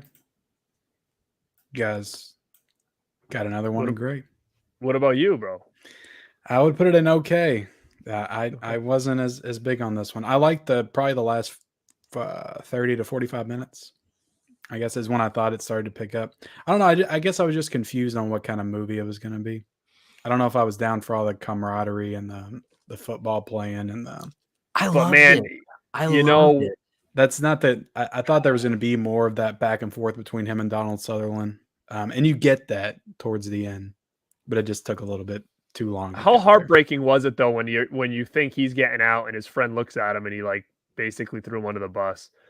You know, Yeah. he's like, let's go this way. No, it's this way. I know it is. And then you start to think, oh shit. And then when he turns on him like at the end, I was like, I was thinking it was going to be more like, I don't know if you all have seen the Vince Vaughn brawl in Cell Block 99. Great movie, man. I was thinking it was going to be more of a movie like that, to where it was going to be a little bit more gritty when he got to the prison, and it didn't end up being that way. Now, Brawl in Cell Block 99 is an all-timer. It is for me too. I love that movie. I talk about left field with that movie, huh? Like, one of the best movies, probably the best movie for the year it came out that I saw. I love everything that director's done, like Dragged Across Concrete, Bone Tomahawk. They're all great. Yeah, I haven't seen Drive Across Concrete, but I love Bone Tomahawk. That's great. This movie is great. Okay, Lockup's great. What about Tango and Cash? Is that next? That is next. 1989. So both Lockup and Tango and Cash came out in 1989. Yeah. And they both bombed. They were both like 60 or 50 at the box office. Now, I wonder why though. Why do you think Stallone just bombed? I could not wrap my mind around why Tango and Cash would have bombed in 1989. Like you think like Kurt Russell and Sylvester Stallone top of their games at that point? I think personally, what I think it probably was there was some fresh faces on the block. Stallone was already considered an old man by this point. He was hitting 40, 41 right around this time. I think when Van Damme came out, Seagal was hitting big. I think the new generation was coming. Mel Gibson and Bruce Willis. I think there was a lot of younger faces. I didn't think about that. Coming in. Die Hard, Lethal Weapon. Around that time. Now I will go out on a limb, and I know it's not, and I'm not going to use my get out of jail for this. For me personally, Tango and Cash is an all-timer. I adore Tango and Cash. I'm not going to use my get out of jail card for it, but I think that this movie is hysterical.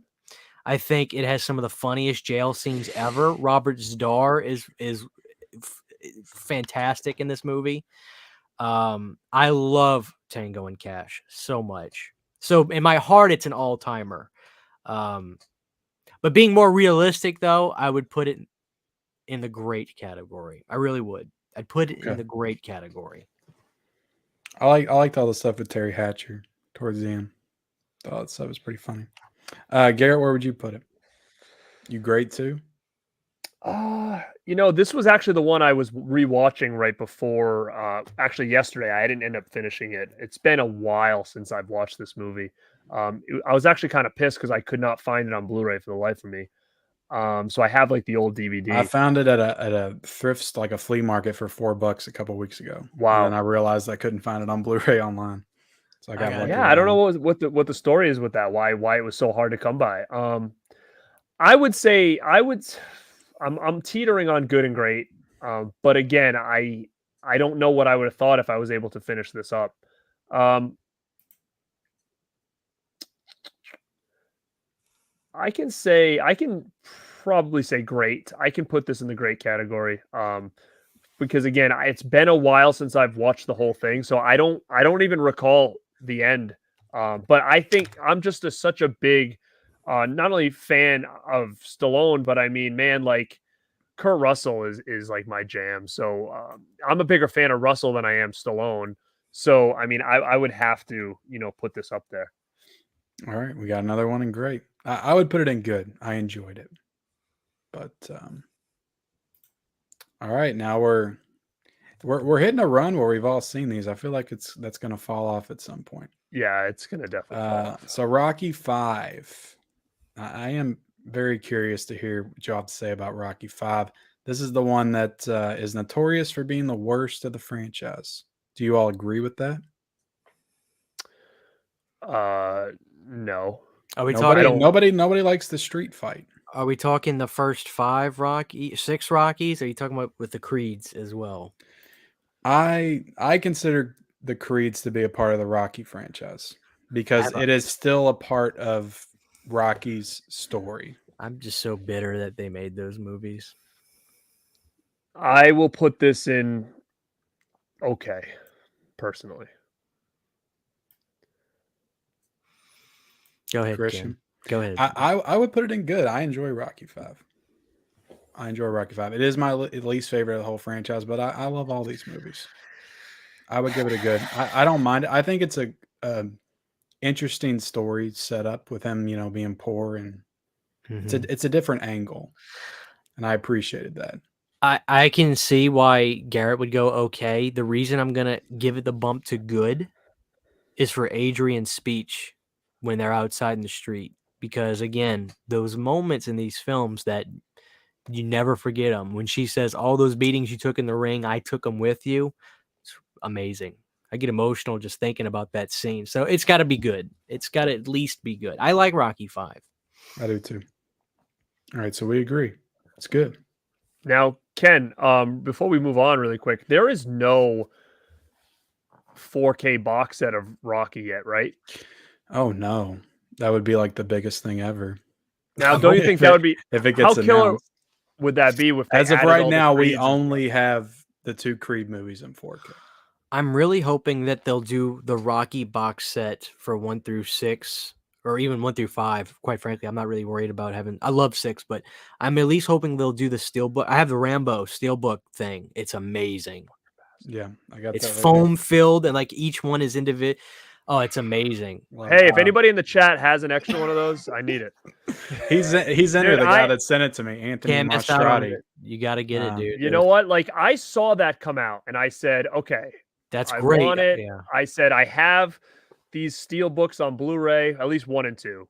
And I was like, what do I do here? And then by the time I was like, you know what? When he announced this month, I said, all right, I'm going to go get it. Then it was gone. Like, I couldn't find it anywhere. And I know Best Buy is notorious for like putting stuff back out because it was a Best Buy exclusive, right? Yeah. Yeah, it was Lionsgate. So, Best Buy. I'm hoping that maybe all of a sudden they get another drop. Like, for instance, I've been finding some steel books on Best Buy's website that have been sold out forever that I've been just able to snag, and they seem to only be available for like a couple days and they're gone again. So I'm praying that this thing gets dropped again, because I'm not going to pay eBay prices for it. But if anybody out there has it, they want to, they don't want to kill me with price, hit me up for sure, because I do want this set. It's amazing. It's nice. All right, so Rocky V is good. What about Oscar? I can't speak on Oscar. I haven't seen it. Look, I bought it, dude, but I haven't been it, able to watch it yet. Kino put this out. Christian, we have to lean on you for Oscar. Pitch us why Oscar is all time. Oscar is the most bizarre thing you'll ever see. It has every big actor at the time in it. Everybody's in it. Tim Curry, the girlfriend from My Cousin Vinny, that woman, I forget her name. She's lovely in it. Dude, it's a who's who of cinema at the time is in it, and it's this weird slapstick comedy. It's truly remarkable. It's bizarre and remarkable. Oscar is great. Now the chat is not going to agree with me, but I know Garrett's gonna love it. Okay. I just know Garrett is gonna say, right. dude, that was so I'm putting it weird. in the chat now. Oscar. Oh, it's John Landis film, huh? It's a John Landis film. Stallone. It's the whole movie is. I think what happens is the daughter is either trying to date this guy named Oscar, or she gets pregnant. Oscar Provolone, something, dude. The movie. It's been about a few years since I've seen it. When I say you'll never see anything like it, I'm dead serious. You will never see anything like Oscar ever again. I need that on Blu-ray. I've got my Laserdisc and my DVDs. Oscar is one of the most, I think, hey, Siskel and Ebert, I believe, gave it 2 thumbs up. Did they? Yeah. Well, then you know it's good. it's bizarre, but I So really I did really put it in think the Garrett's chat, gonna and like it. I gave him 4 options. I gave him great, good, okay, or yo, Adrian, this stinks. It's great. I'm gonna see what they say. Um, And I'll die on that hill. If the chat pisses me off, I may even use my get out of jail card on it. Live Vision says we need a Rocky 4K Steelbook collection like they did for Rambo, but Amazon now owns Rocky, so I don't know. Interesting. Christian, I know you're a huge Nightmare fan. What would make you mark out more? A Nightmare on Elm Street box set announcement or a Rocky 4K box set announcement? Nightmare. Are you kidding me? I've been. I'm just making sure. I had to check your horror card real quick. I don't know you're Planet CHH now, but I'm Rocky is a way of life. Tough. It's not so much the quality of the image for those movies, but what they do for me. No, Nightmare. I want to see the Chest of Souls in 4K. I want to see Linnea pushing her titties out and all that stuff. Like that's what I need Nightmare on 4K. I'm with you. Oscar is great. What are they saying? They did great. Only 11 votes. Because nobody's seen it. I don't think a lot of people saw it. Now I need Garrett to watch this though. So hold on, more people are turning the tables here. We got some people going, "Yo, Adrian, this stinks," but it's still great. I'm gonna go ahead and end now. it. Do you have any insight of like how this came about? Because it does seem a very different type of movie that he was doing. Was he trying to take that Arnold route and trying to broaden his horizons a little bit? Like, do you know where this kind of came from? Because even as we start getting into this next, which I call, and this could be included in it, but I don't remember this even being advertised as a kid. To me, this next bunch that we're going to talk about is like a new wave of Stallone, in my opinion. Just because this was a different part of my life. These were the movies that like were really introducing me more to Stallone after I already had to like rent the VHS tapes for all these other ones growing up. And I know Arnold had really dipped into different things like Kindergarten Cop and stuff like that. And do you think that he was trying to follow Kindergarten suit? Cop was the same year as Oscar. I think Oscar's 91. Yeah, Oscar's 90. Oscar's 91. Oscar's 91. I think Kindergarten Cop was 90. Yeah, Kindergarten Cop's 90. To answer your question, you're pretty much right on the head. So when they were competition for so long, you could drop that a little bit lower. When they were in competition for so long, Stallone really wanted to try to branch out, and he's talked about learning from his past mistakes. And he said ever since, do what you're good at and do it often. Give the people what they want. So I can imagine Stallone was very bitter at the success of Twins, which is probably one of the funniest comedies of the decade. Twins is hysterical. And Kindergarten Cop. Arnold is funny, and he knows he's funny. Yeah, can we all agree that Arnold kills comedy and Slide? That's never been the bad guys are in there. There's no comparison. Stallone has never been able to get his humor on screen well. He's a funny guy. Stallone is very funny, but he's funny in the Rocky movies. Like his comedic timing in Rocky is. But he can't translate his real humor into cinema well. He can't do it. So this movie is literally the hardest left turn of his career. You think Stop Where My Mom Will Shoot was? No. It's Oscar by a country mile. But Oscar is so far out there, it's amazing. You have to see. It's truly the most bizarre thing. You won't believe Stallone did this movie. You'll have to watch it twice before you say, "Oh my God, no, this is not a fever dream. I'm watching this." That is Oscar. I really think Garrett's gonna love it. Right. Garrett, when you're finished, check it out. When you're finished watching it, send it to me in that little Cabin in the Woods slipcover you got, so I can check it out and I'll send it back. I'll send it back. Let's see. All right, so Stop Where My Mom Will Shoot. Obviously, I've gotten all time. Is anybody saying anything differently? This is like what I remember the next wave of Arnold, and I think he goes in the same boat like we were just saying. He was trying to branch out. Now, is that true? I don't know where I heard this.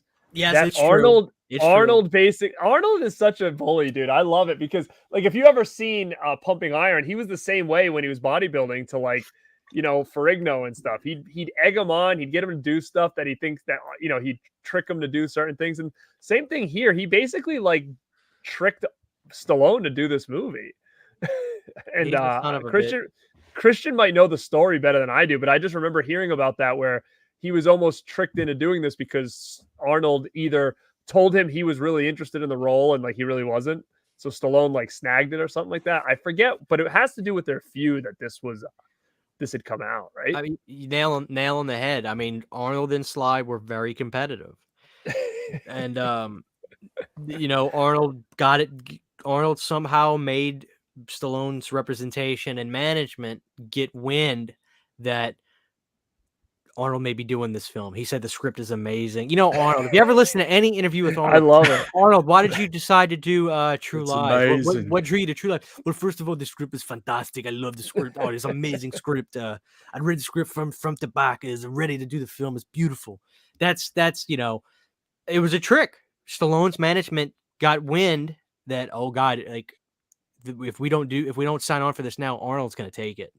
And so he did Stop or My Mom Will Shoot. That's the famous story. I mean, Stallone has said it on the late night TV shows now. Somebody's asking, would Arnie do a better job? I think he would have. The answer is yes. This is just not. Now, Stallone is. I love Stallone in this movie, but somehow Arnold would have made it a good movie because, like, Arnold would have pulled the diaper off better. For sure. I don't know, Stallone. That scene is hysterical. Somebody change me. I don't know. I love this movie. I'm gonna put Stop or My Mom Will Shoot in the at least better than Stop or My Mom Will Shoot category. I think we can all agree to that. Okay. What do you think? I would put it in good. No, I would honestly. I had a fun time watching. I would put it in okay. I would agree with that. I would say okay. I'd say that. I would put it okay. It's watchable. It's watchable. It's like Estelle is kind of funny in it. Estelle is. I was telling you that scene where she gifts him that machine gun was awesome. Yeah, I was dying. But I want to talk about Cliffhanger because I love Cliffhanger, and I'll tell you right now, I'd put it in great. I don't know where you all would put it, but to me, like I said, I'm big into '90s action, and that like I don't know why I'd never seen the movie. I just watched it for the first time, but that just reminded me of those like Air Force Ones. The Rock, Con Air, it's like that style with Sylvester Stallone. So I was a big fan of that one when I watched it. You know, I remember when this came out. It was a weird time. I'm trying to think, what was the year on this one? Was it 93? 93. Okay, so this was coming out around, you know, the same time as things like Last Action Hero, things like Jurassic Park. So shit was getting pretty buried compared to Jurassic Park at the time. And you know, I can remember they were really hyping up Cliffhanger a lot on TV, and there was a video game and all this stuff. And I went and saw it in the theaters, and you know, I was a lot more of an Arnold guy. I loved Last Action Hero. Cliffhanger, I was like, it wasn't really I thought it was okay. You know what Cliffhanger did? Because I got the box office wrote down because it's another big year for Sly, but I assume it made probably 84 million. 84 million. It was number 9 for the year. It was everywhere back then. Like, yeah, it was very well promoted. Now, I thought it was okay. I thought it was good, decent, okay back then. And I watched it again leading up to this, and it's been a long time since I've seen it. I probably only saw it another once after I saw it in theaters as a kid. I loved it, dude. I loved it now. And I loved it so much that I ditched my Blu-ray and went out and bought the 4K. I liked it that much 4K now. Good. And I'm going to put this in great. I was really surprised at how much I really enjoyed this now compared to when I saw it. But again, in 93, like I'm a young kid. So I didn't appreciate it as much. Like, for instance, a Last Action Hero to a young kid is gold, right? But Cliffhanger to a young kid was just, to me, it was kind of like, oh, it's kind of boring. Didn't have that comedic element I was used to on things like Kindergarten Cop and, you know, Last Action Hero and stuff. So, but I'm going to say, I think right now, I'll put that in great. Yeah, I mean, John Lithgow as a villain is great. For me, like the gold standard of villains in the 90s for action movies is probably Gary Oldman, Air Force One. But Lithgow's probably right behind him for me. I thought he was fantastic. But Christian, I don't know what you're going to say, but it doesn't really matter because it's already in great. But I want to know what you think about Cliffhanger. All time. Cliffhanger is, to me, easily all time. Cliffhanger saved his career. The movie is a metaphor for his life at that time. Yeah. To me, it's all time. But I mean, can respect Great. Yeah, because he was, I mean, if you want to, like, Tango and Cash came out in 89 and Lockup, but those were both bombs. So he hadn't had a good year since probably 85 He was until this. he was at the skin of his teeth at this moment. He's talked about it. He said this movie, he was about to be straight to video. He really was. I was surprised to see how good it did because I don't remember hearing about this one when I was a kid as much. And I watched all these. I love Broken Arrow. Yeah. This is also Rennie Harlan who directed Nightmare on Elm Street 4. Yep. Yeah. It's great visual style. So I'll accept Great. That it's an that beginning scene really, as a Sets the kid, tone. it was a weird start to the movie because again, like I said, it was disturbing. I still think it's a pretty strong. It's very tense. The 90s Yeah, action did a like- lot of those like real tense, drawn out scenes like that. And I think Christian is right though. This, like I said, this next wave to me was like a different, like another wave. Like you said, his career kind of went like this, and this is the wave that I remember as a young kid, like just seeing Stallone everywhere on commercials and TV. And you'd go to Taco Bell and you'd see shit there. You'd see action figures and all that stuff. Where I wasn't seeing a lot of that before. I was getting the tail end of like right. Rockies and Rambos. And like I said, even Rambo, though, I was going to the store and buying a toy machine gun and running around my house with a machine gun, making noises, and it says Rambo on the side. But this is when I started, like, I was heavy into action figures. So you're going to start seeing a lot of Stallone the next couple of years here. Mm-hmm.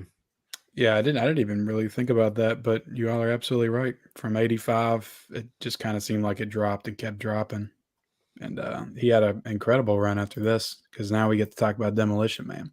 Mm-hmm. And that's probably the first Stallone movie I ever saw.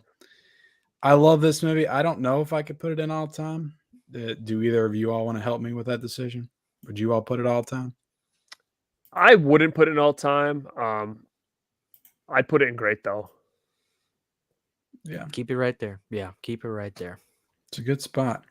And do you all have any insight on how No. the 3 seashells work? I have scoured the internet. So somebody, like one of the ones I've read was like the first one is like a pincher. Then the second one is like the second 2 are scrapes. Like nobody knows. Nobody knows. Right. I don't. It was either Stop or My Mom Will Shoot or this movie where there was a famous story about Stallone was getting a BJ in his trailer and he had his mic lapel on, like, they hide the mics on the actors on their outfits and stuff. It was either this movie or Stop or My Mom Will Shoot where he was getting a BJ and his audio was still hooked up and some of the crew could hear him moaning in his trailer. I forget I think it was Stop or My Mom Will Shoot, but it could have been this one too. But have you seen the famous image of him bare ass naked from Demolition Man? It's on the internet. You guys seen it? Yeah. I don't have any comment on it. I was just wondering if you seen it. I haven't seen it. You can Google it. He's I'll make sure when I'm done. I'll Google it right away. He's the Italian stallion. He's the Italian stallion. Okay, that's good enough. Yeah, all I really wanted to talk about was the 3 seashells. We can move on to, and you know what? Hey, Sandra Bullock is gorgeous in this movie. Yes, I think she's great. Like it's funny how when I think about Sandra Bullock, I know she's like the rom-com star. She kind of grew into that in the early 2000s. But when I think of Sandra Bullock, I think of action because I love Speed and Demolition Man. And so this was post Speed, correct? Right after it, or no? Yes, this is before. Speed was 94. Well, I thought Speed was 91 or 2. I'm sorry. Speed was 94. So it was right I before remember I was so obsessed with Speed when that came out. I remember seeing it in the theater, and it was like at that time I was like, "It's my favorite movie ever." I love. Yeah, Dennis Speed Hopper, so another great 90s. Speed is an all-timer. Yeah, I think so. It changed the game at that time. I feel like it was just. I'm curious to see what that did that must have killed it in the box office. It had to if it was like everywhere back then. Oh yeah, sure it had to. Good. And Snipes in this was great too. So Snipes is great in it. They got Otho from Beetlejuice was fantastic also. The Specialist. Have you all seen The Specialist? Yes. I just bought it. I had not seen it up until just recently. This one's up to you then, Christian. I really just think it's okay. I think it's got a great, and it's a shame because James Woods is in it. And I'm obsessed with James Woods. He's one of my favorite actors of all time. But I just think that this movie it came and it went. And I'm not a massive Sharon Stone fan. Stallone's good in this movie, but it just came and went. I don't think it didn't have that everlasting effect. I think it's not a bad watch, but I've never met anybody that said this is their favorite Stallone movie. I'm sure there is probably somebody out there, but this one's just okay to me. Just not very inspired. Okay. I'll agree with you because I never heard of it before Stallone months. So. Definitely see it. Definitely see it. I do want to watch it. The next one we're going to talk about is one that I remember watching when I was a kid, but when it came to this and Demolition Man, I just never wanted to watch this, and I just wanted to watch Demolition Man over and over again, and that's Judge Dredd. I have not seen this in 20 years, probably. I saw it in theaters, and I was actually kind of let down. I thought it was going to be way better. It's been a little while since I've seen it. I think I'm going to say it's okay. I think it was kind of a bomb, I believe, if I remember correctly, because there was a lot of hype behind this movie. And I was super excited to see it as a kid. And I remember just going there and just kind of being very underwhelmed. But again, it's been a couple of years since I've watched this thing. So I thought the remake was great, though. I have not seen that either. I do have it on 4K. I need to watch it. But Christian, what do you think of Judge Dredd? Did you already go, Ken? From what I remember, I would put it as okay. From what I remember, but it's probably been like 25 years, probably since the mid 90s. I've seen it. You guys should be ashamed of yourself. I'm using my get out of jail card. This is the one. Judge Dredd is an all timer, and I know. I remember telling Garrett, I was like, dude, Judge Dredd is fucking amazing. I love Judge Dredd so much. Stallone is Judge Dredd, and he always will be Judge Dredd. God. This movie is awesome, and I know when you guys watch it again, you'll come. I'm gonna rewatch it. I really wanted to rewatch it today. I wanted it to be the last movie that I watched before. This is 90s magic, literally. Stallone is amazing. Somebody in the chat will agree with me. This couple of already. Is it better than the remake? They're different. I don't want to compare them. The remake's great. They're very different. But who is Judge Dredd? Sylvester is Judge Dredd. I'm telling you, this movie is so good.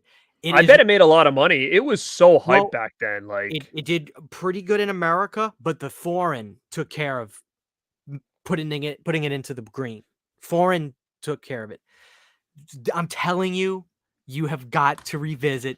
When you see that helmet on and that half lip, I am the law. Look, this is the thing about me and Stallone. This is why I relate to Stallone. Stallone got stuck coming out of his mother during birth for a few seconds. So he has nerve damage right in his lips. That's why his mouth kind of looks like it opens one side. I have some facial paralysis on my left side. My eye doesn't open as wide as the other one. So I have the same thing. When you see Stallone come into this movie, guns are blazing, hands on his shoulders like this, and you see that mouth go, drop your weapons. There's nothing like it. Judge, I'm telling you, Judge, and then you're going to fall in love with I knew you'd say that. I'm telling you, you have got to revisit Judge Dredd. It is an all-timer. Yeah. Hey, I'll revisit it for sure. I'm going to tell you right now that the Blu-ray cover art does no justice for this movie, by the way. But hey, did you see my Japanese Laserdisc artwork?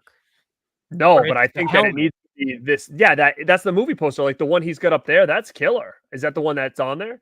That would sell the movie for me in 2 seconds. This garbage. It is garbage, but you know what? I still like it. It's like Stallone was like, "No, don't put the helmet on me in the cover. You got to show my face."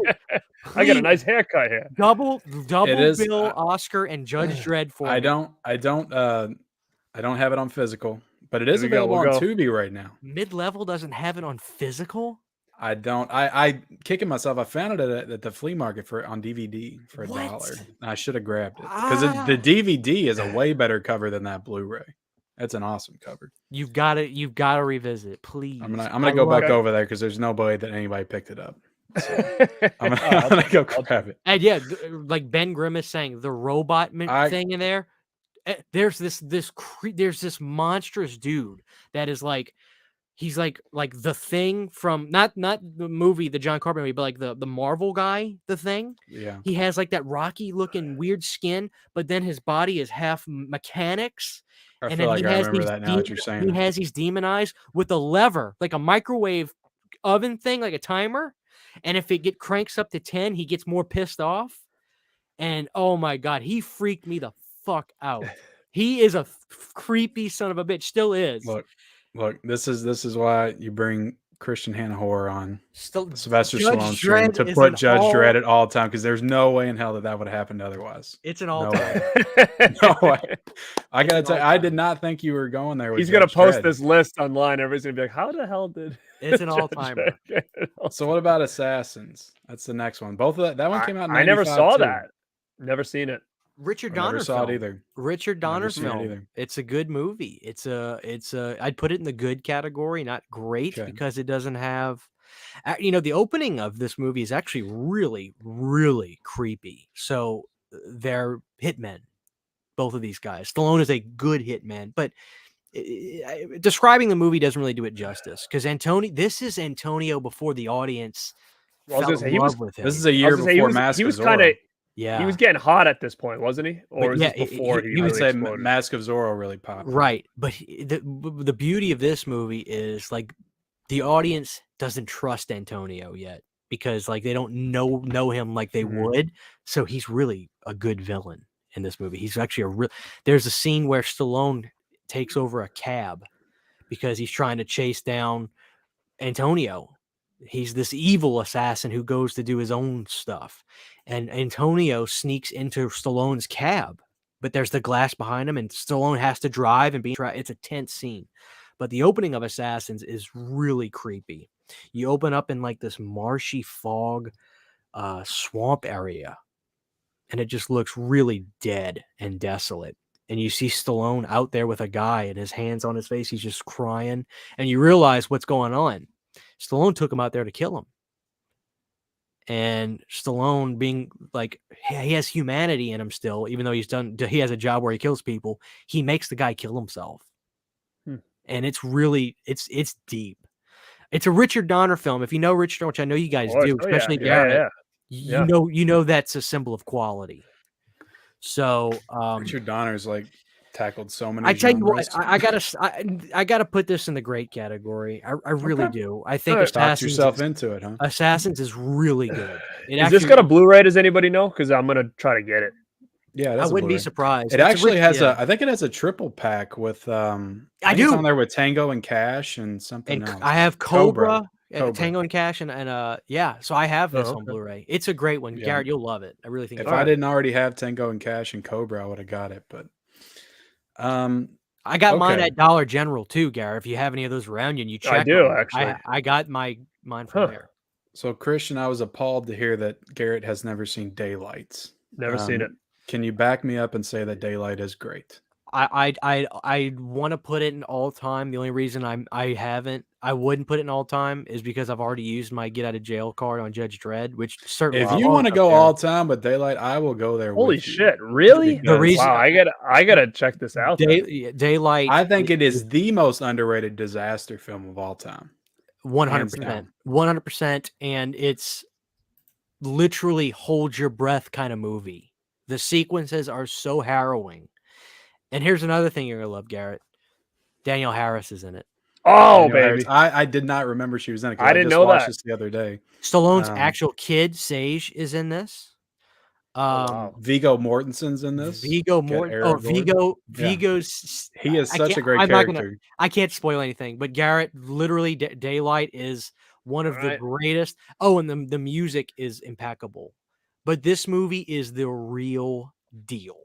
There's Daylight some, is an all-timer. Seriously good emotional scenes in this movie that just gave me all the feels. Like, this is just one of the best. Like, I was so shocked by how well this one held up, because I loved watching it as a kid. It was always one of my favorites. My wife loves Daylight. My wife, this is probably her favorite in the 90s. Daylight is an all-timer, and the audience agrees. I'm putting it up. I'm putting it up there because I love Daylight. I just didn't know if you wanted to go there.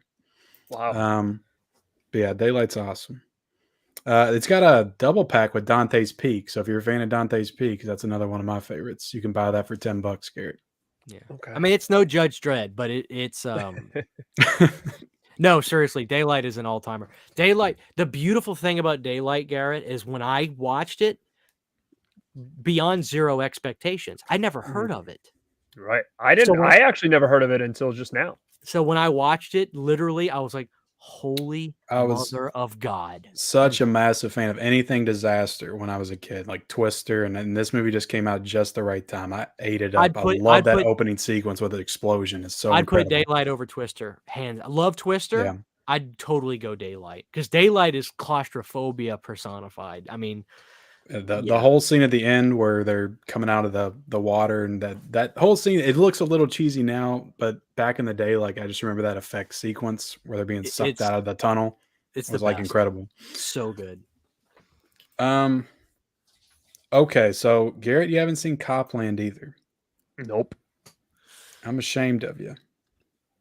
Oh, is that another one I got to check out? Oh, I would go all time with it. I don't know if you would, Christian. Hands down, Copland not only deserves but needs a Criterion Blu-ray release. It's beyond Criterion level film. I mean, it's so good. You know, I struggle with this and First Blood as his best performance, and this is a very different performance from Stallone. It's much more reserved. So to give you just a little bit of backstory, Garrett. At this point in Stallone's career, he struggled again with you're a one-trick pony. Because Daylight, I think it did decent money-wise. It wasn't a smash runaway hit, and it certainly killed it in home video. I know it did good on VHS release and stuff like that. But Stallone, again, was at the chopping block, blah, blah, blah. All you can do is shoot guns and jump and run. So he purposely put on some weight and said, I'm going to act, and I'm going to be in a mafia type. It's like a Scorsese film that's not a Scorsese film. Wow. And Stallone is in this, it's New Jersey area, New York, New Jersey area, and it's all about how the cops are dirty. They make their rules. They do their stuff. And Stallone is the one cop who's going to do the right thing and try to Stallone, and I hate to say it, Stallone outperforms Ray Liotta. Stallone outperforms Robert De Niro. Stallone is an actor. And this movie proves it. I think it's better than every Scorsese movie I've seen. And people say I'm crazy when I say that, but I like it better because it does feel like a Scorsese film.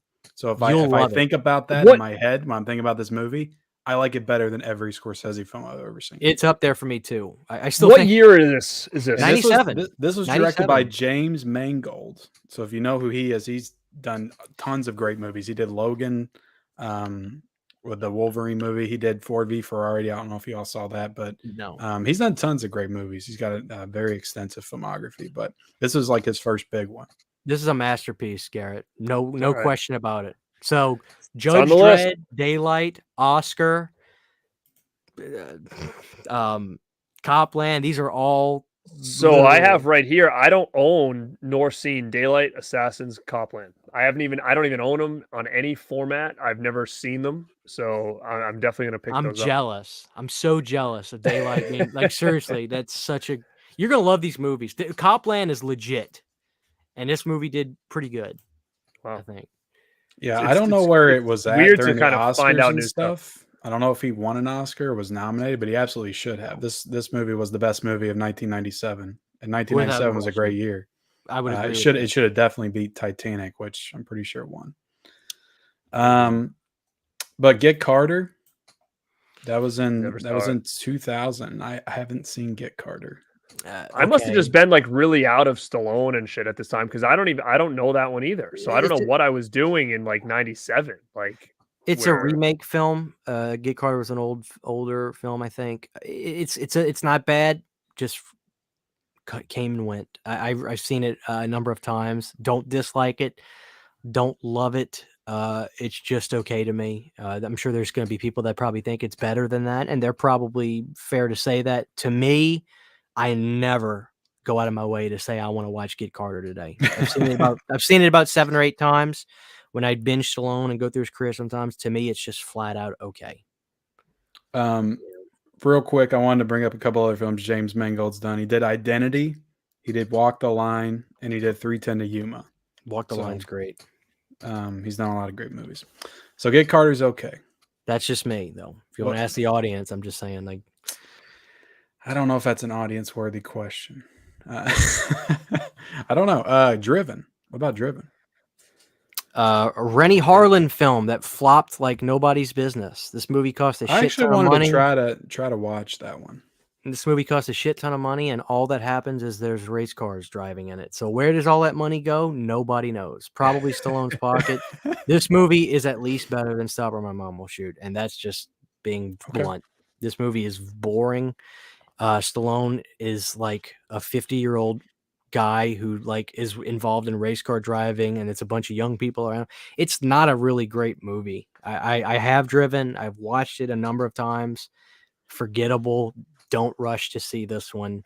Don't go out of your way to buy it. I can't really say that. Somebody was saying Get Carter was that did just get a 4K announcement. The original with Michael Caine. I didn't know that was the same movie. The original. I didn't make the connection. Phenomenal. Yeah. Yeah, that's what I'm saying. But Driven is very forgettable. But it's a Rennie Harlan film, interestingly enough. Rennie Harlan, man, he's had a long career. Flopped like a son of a bitch, though. So I don't go out of your way to see Driven. Okay, so watch Daylight and Copland, Garrett, but do not watch Driven or Get Carter. And Assassins I've got too on my list. Detox or I See You. That's a Never seen it. Sorry. I See You. I do. I just bought that. I had not seen it until just now. I think this is okay. You think it's good? Okay. No, okay's probably fair. I like this movie, but nobody's seen it. It felt like a Saw movie.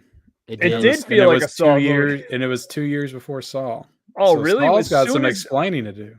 Dude, that is funny because as soon as I put it in, I said to myself, "Oh, this must be trying to cash in on Saw." That's the first thing I thought about when I put this thing in. So that is funny, huh? I don't know. I don't want to go back and forth, but I think this movie's good. I would go to good. I'll ask the chat on this one. Yeah, I think they're gonna say good. Because a lot of people recommended this one to me. It's something, man. It was when I first watched it, I was surprised by the tone. I think it's good. The cast in this movie is nuts. It is like Chris Christopherson, Robert Patrick. You got Commissioner Gordon from the new Batman movies in this. Jeffrey Wright. Right. Like it's a crazy cast. Dina Meyer. And it's interesting because it's got a nice Blu-ray with a slip from MVD Visual. I didn't even realize that. This was straight to video, right, Christian? I believe so. I really think it was. But it had different names wherever you lived. So I think in America it was ICU, and overseas it was called, I believe, what you said, Detox. I prefer the title ICU, much better. Yeah, for sure. Matt Duncan, Nighthawks is sitting firmly in the great category. That's what it said. It's not as great as Judge Dredd. I am the law. I'm so glad I got my Judge Dredd. I didn't see that. You were waiting on that one, weren't you? You knew. I was waiting on it. Garrett, do you have any plans to use yours? Is there a title? You know what? Probably not, because because I'm looking, dude. I these next few, like, I'm really slacking on the rest of his filmography, because I'm looking down at the bottom and I'm thinking to myself, okay, I've probably seen a couple of these, but even ones that you'd think I would have seen, I haven't. All right, Christian, the chat's with you. They're saying good for Detox. I see you. Good deal. I don't know why did the poster, like on IMDb, everywhere you can find a poster for ICU, it says Detox. It's like they don't have the American version. Avenging Angelo. It's another one I had never heard of. I think, in my opinion, this is going to be the first Hey Yo Adrian, this stinks. Okay. Boring, tepid. Nice. Not a fan of this movie at all. Nice. I like it. And now we get to talk about a movie that I'm excited to talk about, Rocky Balboa. I didn't get through it last night, but I got like 3/4 of the way through it. I didn't get to finish it, but it's definitely, to me, I would put this in great. The only thing I think it struggles with is the quote unquote villain. the guy he goes up against isn't the strongest. That's my only problem with it, really. I can hear Dixon. Was his name Dixon? Some Mason Dixon. Mason Dixon, yeah. The line. You know, I get this confused with that. I said this earlier, but I think before we went live, with Grudge Match, and I get them mixed up on which one is which. I've watched Rocky Balboa once, and I have never gone back and watched it again. So to me, I think it was okay. But I've seen it once in my whole life. So to me, it has the best speech. Like the best scene in any Rocky movie is the scene with his son. To me personally, that scene just hits on a whole nother level. But Christian, what do you think of Rocky Balboa? I'd go great. I would go great. I wouldn't go all time, even though I think it's better than some of the other entries. But I think it's great. I think that Rocky Balboa had the perfect bookend to Rocky's story, which is why I was so annoyed when they made Creed movies, because call it whatever you want, they're Rocky movies to me. So I was a little annoyed that they did that, but at least Stallone won an award. Didn't he get a Golden Globe? He got a nomination. He might have won the Golden Globe. I haven't followed that as much, but I know he was nominated for an Oscar. I love Rocky Balboa. I like older Rocky. I thought this was good. I would put this in the great. I thought it was great. Excuse me. I'd put Rocky Balboa in the great category. Yeah, I just love Rocky in his restaurant. Adrian's, I think is what it's called, and he's just like telling old stories to everybody that wants to hear him. I just thought that it's a nice movie. Mm-hmm. I'm probably going to finish it tonight, but yeah, Rocky Balboa and great. I agree.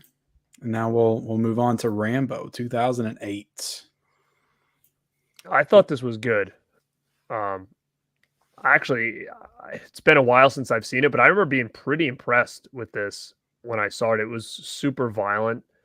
I thought this was, man, I don't know. It's been a long time since I've seen it. I think I may have saw it just once at the theater. I do own it on Blu-ray, but I think I get the unrated cut or something like that. But I don't know. I'd put it in. I guess I'll put it in good. I would probably be the same.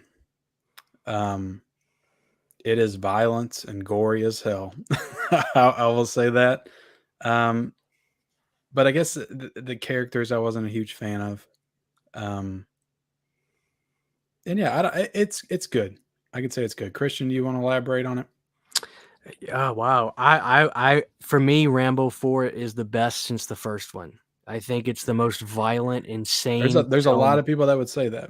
To me, it's an all-timer. I think Rambo 4 is a masterpiece in its violence approach and its realism. It's just as real with how dark and disgusting some of those third world countries are as the way the Vietnam soldiers were treated when they returned. Yeah. I think the scene where Rambo is on the boat with the mercenaries is hysterical. I do love him with the mercenaries. I like the mercenaries. I just didn't like the missionaries. The hell with them. But you know, I think that I do like the mercenaries. To me, this is an all-timer. That's just me. But I'll accept that. When he gets up and chops that guy's head off with a machete at the end and takes the turret, like, it is pretty badass. I would even creep this in a great, to be honest, because like I said, I was very impressed when I saw it the first time. I thought it was way better than it had any right to be. But again, it's been quite a few years since I've seen this, so I guess I understand why he put it in there. He was trying to really capture that realism. I just have a problem with kids being shot up and him watching that, I guess. Like, I don't, fault him for putting it in the movie. It's just personally just watching that in the way that he displays it. It just kind of rubs me the wrong way. So that scene in the beginning, I was kind of like, I don't know about this. But that's the only part of the movie that's like that. And then it gets better from there. But yeah. I also watched this before I had kids, Ken, so maybe I would think different now. Well, it's not, I don't know. It's not even really that. This is the death wish of the Rambo movies. This is like the Yeah. Death Wish 2 or 3 of the Rambo movies. So it's interesting. So Christian, you're going all time, right? Without question, Rambo 4 And is, Garrett's to me, going it's all great. time. You're going great. I can bump it to great. So I'm still gonna hold it good. So I'm gonna put that in the chat. And I'm gonna put those 3 options. And they're gonna decide where this one's gonna go. This And I movie feel scared the like shit out of me the first time I watched it, man, because I just put myself in that. Imagine being in that world. Dude, you are fucked. No. Yep. Sure are. it's I just don't know if I buy them wanting to go. Are there really church people like that? That's stupid. I mean, yeah, it happens. Yeah. There really are mercenaries in this world that the government hires to do fucked up shit like this, dude. I mean, it is real. This movie, Stallone, man, he went for it. He was showing you a part of the world that you do not want to see. Yeah, for I'm sure. telling you, I think the chat is gonna at least go great on this. But I to me, it's no question. This is all time. This is the second best Rambo film. Do you to know me. what the story is behind him wanting to bring back Rambo? Because he had just done Rocky. So it was a situation. It was like, hey, I just brought back Rocky, so I might as well bring back Rambo. Bingo. Or is it Yeah, kind it of like seems that? that way for Hey. sure. Yeah. Dinero, mucho dinero. Yeah, because he kind of does the same thing a little bit later. But I'm telling you, this movie, like, I remember when I saw it, I was like, holy shit. Why is a lot of people love this movie. There's no way this should have been this good, because like he went for the ultra, and you got to think about the time. This was the 2000s. What was popular in 2008? Saw, Hostile, Ultra Gore. Oh, it's gory And as hell. Stallone was like, hey, yo, I could do it better than you. He So- continues that tone with the next one too. This is an all-timer, man. Rainbow 4 has got to be in the great at least. Rambo is my favorite one in the franchise. It is, yeah. CHH knows what's up. Yeah. Rambo 1 through 4 in all time. 5 goes in the trash. Well, we'll talk about 5 here in a second. Let's see what they're saying. 18 votes. This is split between all time and great. 39% for both. 22 is that good. Wow. Do we have to go an extra minute to get a vote? Anybody else want to vote real quick and split that tie? Come on, guys. All right, somebody just voted for great. I'll give it it up. 1 second. I'll accept. Somebody just tied it up again. Oh, you s- We need one more vote. Come on, guys. It's an all-timer. Can somebody please? All right, somebody went to. All right, 2 people went to great. So all right, we're closing it out. All right. We're closing it out. Where do I have this at? All right, so great. We got a lot in the great category. Yeah, we do. Yeah. Hey, it's got a lot of great movies. All right, so Expendables. I saw this movie once, and I wasn't as into it, but I feel like maybe if I watched it again, I might like it more. It was a long time ago. It was when it first came out. So going off of memory, I put it in okay, but I don't know if that's fair or not. It's interesting because I have not seen this in a long time, but when I this just was felt announced, being disappointed. It was like you got Arnold and Stone Cold, and I don't know. it was mind-blowing when this thing was getting put together. I can just remember being like, this is just insane to me. And I did see it in theaters, and I did say I didn't think it was great, but I thought it was good. I have not seen the sequels yet. I actually just bought this Blu-ray that was like 1, 2, and 3, like a box set type. It's like just 3 discs inside, just so I can kind of catch up on it. I know the sequels get worse and worse as they go, but Incorrect. I haven't. Would you say incorrect or correct? Absolutely incorrect. I've heard that the second one is the best. Second one is the absolute. Oh, Jean-Claude all right. Van Damme is the villain in the second one. Absolute best one.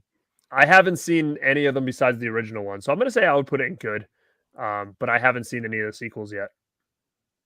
Yeah, I really wanted to watch the first one because I forgot all about it, just so I could get to the second one. But I didn't get the time to do it because I heard the second one is a lot better.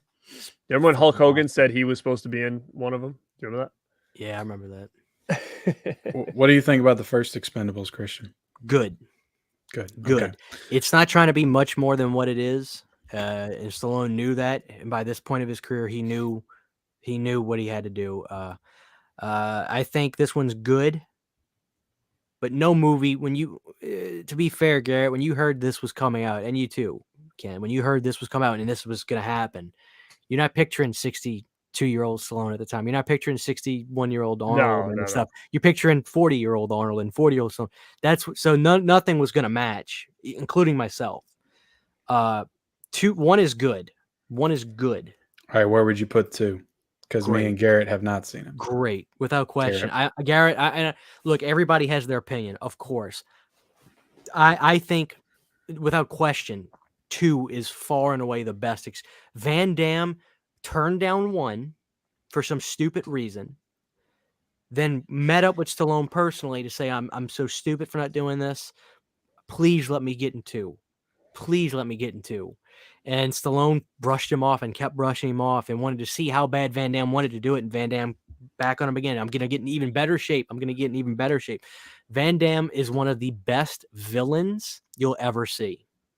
He is extremely creepy in Expendables 2. I'm interested because I'm a big Van Damme guy, so I'm definitely interested for sure. 2 is great. I'm going to try to close out the month now, with both of those. Did Expendables make a lot of money? That first one? They did good. They did good. Well, yeah, I'm not sure. They did good. Enough to make 2 more. Right. Yeah. Because they all went to theaters, I'm pretty sure, right? Yes. I was there opening night for everyone. Now, one I don't think went to theaters was Bullet to the Head. Yes, it did. I could be. Oh, so it did. I saw it in theaters. What do you think about Bullet to the Head? Good. I like Bullet to the Head. Bullet to the Head's kind of got the New Orleans scenery going on. This was a big year for our stars. Bullet to the Head, Die Hard 4 or 5 came out, and Arnold did Last Stand. Yeah. Between those 3, this was my favorite. I haven't seen this one, but I don't. If I recall correctly, was this pretty violent as well? It wasn't overtly violent. No, it certainly had some violence in it, but it was kind of like a dark drama cop crime movie, just kind of typical stuff from Stallone. It was good. I thought it was a good movie. It was a movie. It wasn't there's some great action sequences, but it wasn't Rambo 2 or anything like that. But I think Bullet to the Head, between those 3, because I saw all 3 of those movies. That Bruce Willis Die Hard movie, preposterous, just ridiculous. I mean, A Good Day to Die Hard. Yeah, because Bruce would jump out of a building and it was so CGI fest. I was just like, oh, Jesus Christ, this is ridiculous. At least Stallone and those guys do a lot of that stuff. Like Stallone's really taking that gun going. I hated that Bruce Willis movie. I say hated. I was just bummed out because it was overtly CGI. Last Stand was a good movie for what Arnold could do at the time. I thought that was a good movie. This one, I think, was the best film out of the 3. So I would put Bullet to the Head in good. Okay. What about Escape Plan? Garrett, have you seen Escape Plan? Nope. I have not seen it either. Good. Now, Arnold was in Expendables 1 and 2, right? So this wasn't the first time they teamed up. He was in a scene for Expendables 1. He was in like 3 scenes in Expendables 2, but used much better. Expendables 2 is fucking awesome. Expendables 2 is great. So this would be the first like co-lead team up. Yeah, and the reason I say good is because they just waited too long. They should have done this. They should have done Tango and Cash, or those 2 guys should have done Face Off in the 90s. Yeah. They were supposed to, weren't they? Considered? Everybody turned that movie down. Yeah. Dude, that would have been so killer. You would take Nicolas Cage out of Face Off? No, I wouldn't. But I'm just saying, like Stallone and Arnie. I would have taken him out of Face Off for Stallone and Arnold. Yeah, no question. I would have. I was kind of shocked a couple years ago when I rewatched Face Off because it had been years. Just how I still love the movie, but it is a bad movie. I don't think it ages the greatest, but not as good as like Speed or Con Air. Like when I still watch Con Air, I still feel some emotion. I don't get it. Dude, you know what? I've never seen Con Air. Oh my god, Con Air's all time to me. Con Air, that's my favorite Nicolas Cage movie. Literally, they have no idea what tone they were going for. So it's this weird B movie utopia, but it was so it's like one of those really expensive movies. It's like Congo.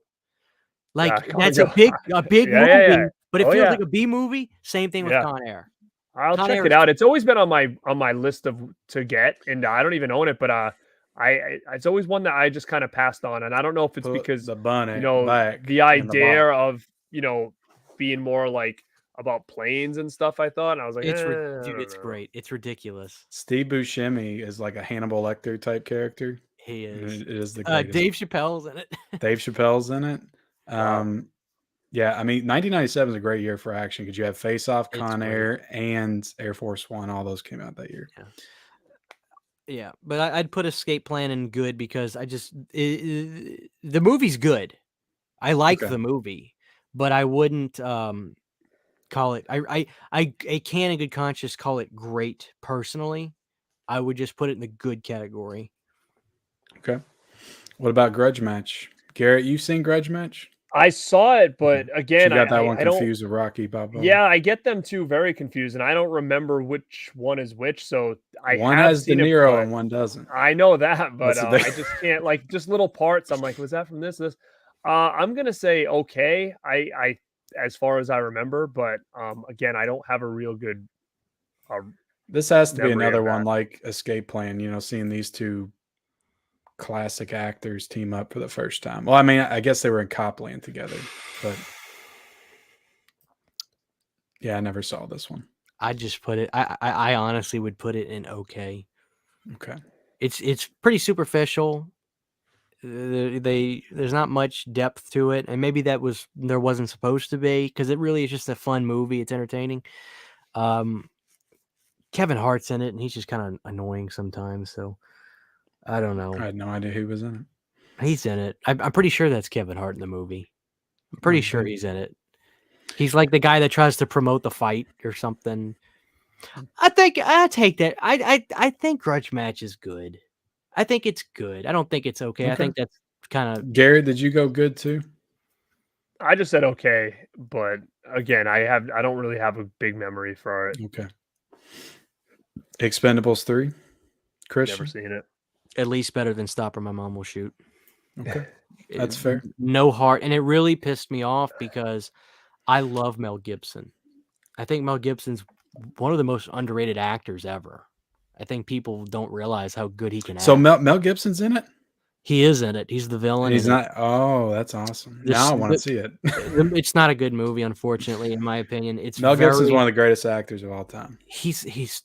Dude, he breaks my heart in Signs. Signs is my favorite Shyamalan movie, and that's in like my top 20 movies. I agree. Of my course, favorite Shyamalan movie too. Of course, it's the best movie he did. The movie's fantastic. No doubt. No doubt. The problem with this movie is it just feels shit. We just got to make another one. Who else can we get to play another villain? Yeah, it was a good choice. And it was like, let's get Mel Gibson. Great, but who is his character? There's nothing there. It's just Mel Gibson being a villain, and it's not enough. It wasn't enough for me. And the fight scene was piss poor compared to 2. There was so much drama with Van Damme and Sly. Oh man, it was really such a great fight. The drama. Oh yeah, okay. Van Damme I don't want to spoil it, but this fight, the fight scene with Mel. And this was when Mel was first like coming back after everybody kind of canceled him back in 2006. Yeah, he was back. He had been back for a little bit. It's still an Expendables movie. There's some great over the top sequences. Stallone revving up a motorcycle into the air and like on this track, and it hits a helicopter. Boom! I mean, beautiful stuff. But it feels we had to make another one because the last one did so good. Now, was this when Mel Gibson was like kind of jacked? They were showing pictures of him getting in good shape or something. He was in good shape. Was this around the time he did Bloodfather? This was 2015. So if that tells you anything, I have a big in my shed in the backyard. I have a monstrous Expendables 3 banner that I got from a pawn shop. Like for a poster, it's like as long as my room. It's like 25 feet long. It's this monster that would hang up in the roof. Somebody actually said something too that I totally agree with, that they were trying to promote They brought more people in, which was cool. Kelsey Grammer Fraser is in this movie. What? Why? I don't know. I love him. Antonio Banderas is in it. He is the best part of the movie, in my opinion. But they had Wesley Snipes in it. I couldn't tell you what he did in the movie. Don't remember him doing much. The only thing I remember that he did that was funny was he actually made a joke about him evading taxes. They actually joke about that in the movie. But this movie, it lacks the X factor that, quite frankly, both the first and the second one I think had. I think the first one had an X factor because there was a darkness to the first one, but the second one is where shit hits the fan, and you've got a true villain that will stop at nothing. This one, it just feels like I don't know. It's not as good. It's just not as good. And it really Ronda sucks. Rousey's in it too. Oh, God. Yeah, and I could give a rat's ass about Ronda Rousey. I don't care about her either. I would like to see Hogan though. Hogan would have been killer. I would have loved to have seen Hogan in it. I think Stallone was. They brought in a bunch of UFC fighters that can't act their way out of a paper bag with a hole in it. Yeah, and it just sucks because, like I said, Mel is such a great actor, but he didn't really have much to work with. I mean, he really didn't, and it's not Stallone's fault either. I don't think. Stallone was he didn't write these, did he? I think he had a hand in it, in writing. You know, he had a great guy doing the music. I believe Tyler Bates was doing the music. If memory serves, it's not a bad movie. You'll probably enjoy it, but you'll say to yourself more than likely, you know what? God damn it, man! Like the second one's where it's at, and I really think you guys will love it. I'll say to myself, at least it's better than Stopping My Mom Will Shoot. And I think that's fair. I honestly think that's fair. So you guys want to talk about Creed? You want to talk about Creed for a second? Yeah, sure. I want to hear y'all talk about Creed before I do what I'm going to do. I'm a rare breed when it comes to a lot of this stuff. Like, it takes a lot for me to really jump on anything mainstream current. I just don't care. And a lot of these movies I might be missing out on for all I know. And I could be missing great movies, but it takes a lot for me to sit down and watch like something new.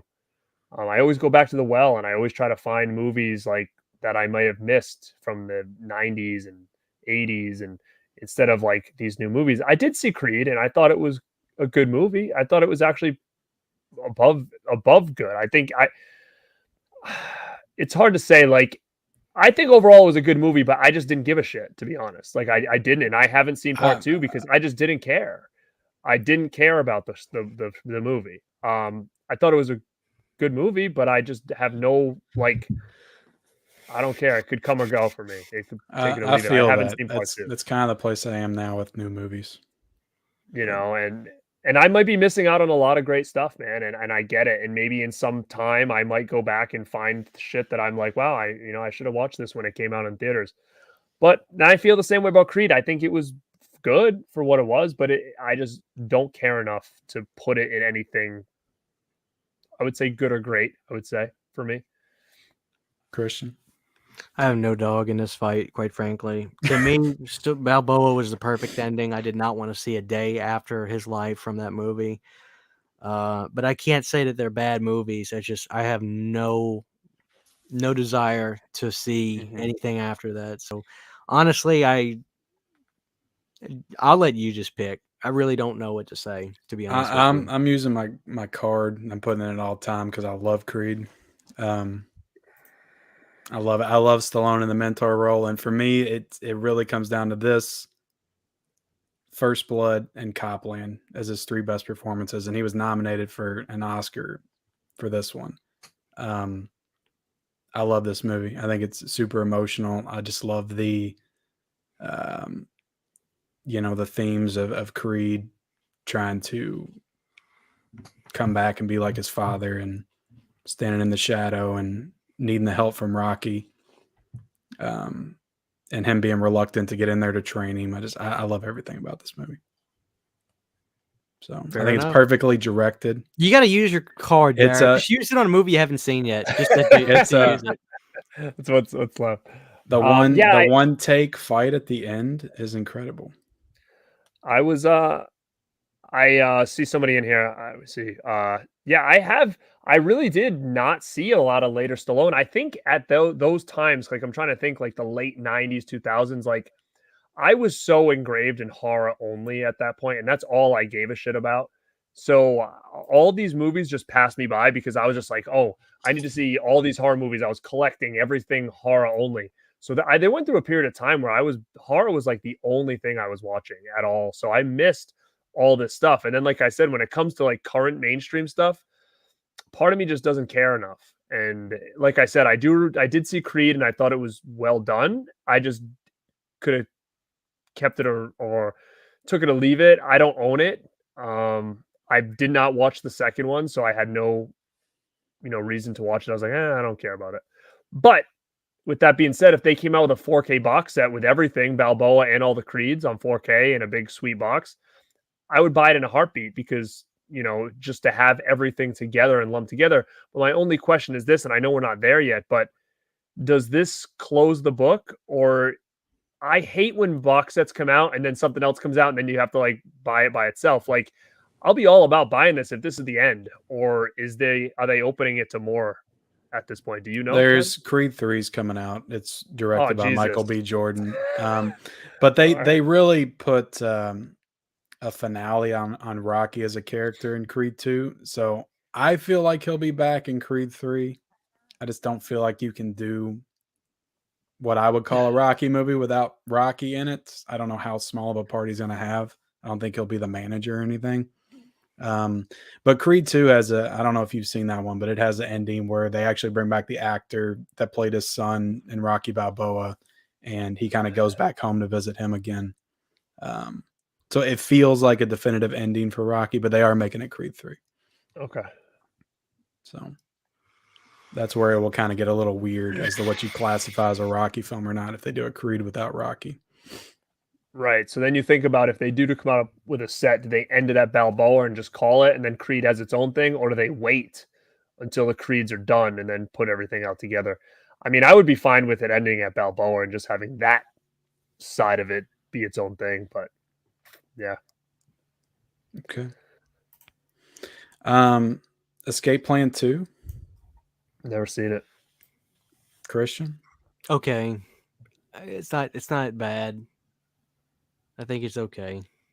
It's okay. That's all I got to say about it, really. I don't remember. I've seen it. Dave Bautista. I like Dave. I think I Dave's do a pretty too. good actor. I Yeah. think Dave, when you give him something good to work with, like I can't wait to see more of him in Dune 2 if they do that when I do the next Dune, because I loved his character in Dune. He was freaky. He's great when he works with Villeneuve, because I thought he's only in like 10 minutes of Blade Runner 2049, but that's some of the most powerful acting in that movie. God bless Dave Bautista. He deserves it. I've said that out of all the wrestlers that turned actor, I feel like Dave's the one that has the best shot at winning like an Oscar or something. Yeah. I feel like he's better actor than The Rock and Cena, hands down. Creed 2. Never saw it. Christian, have you seen Creed 2? I do. You have to have some kind of feeling about it because it does bring the Drago storyline back. Yeah, it's good. You're a big Rocky IV fan. That scene in the diner where they reunites for the first time? Or the restaurant, not the diner.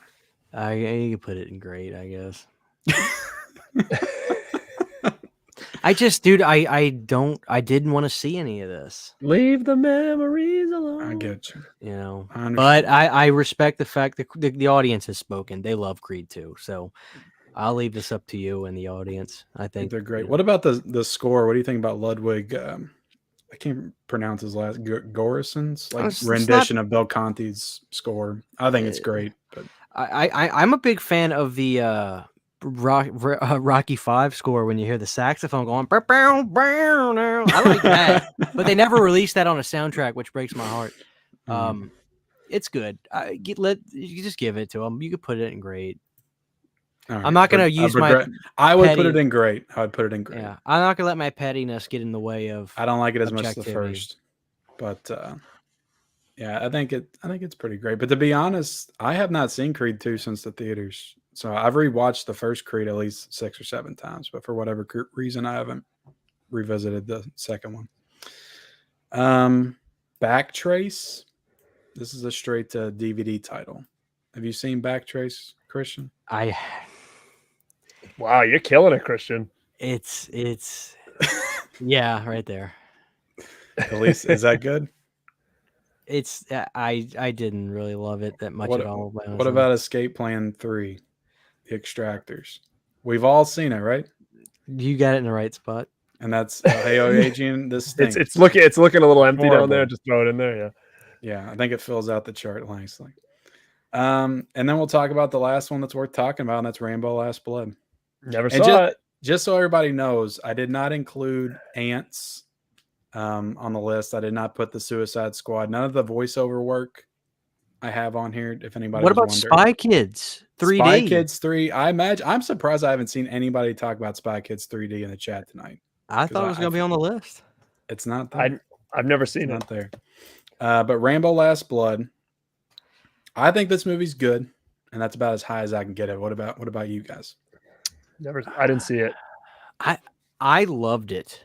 I thought this was the Mortal Kombat, Rambo film, especially the end with the fatality. It's great, I think this movie's fucking great.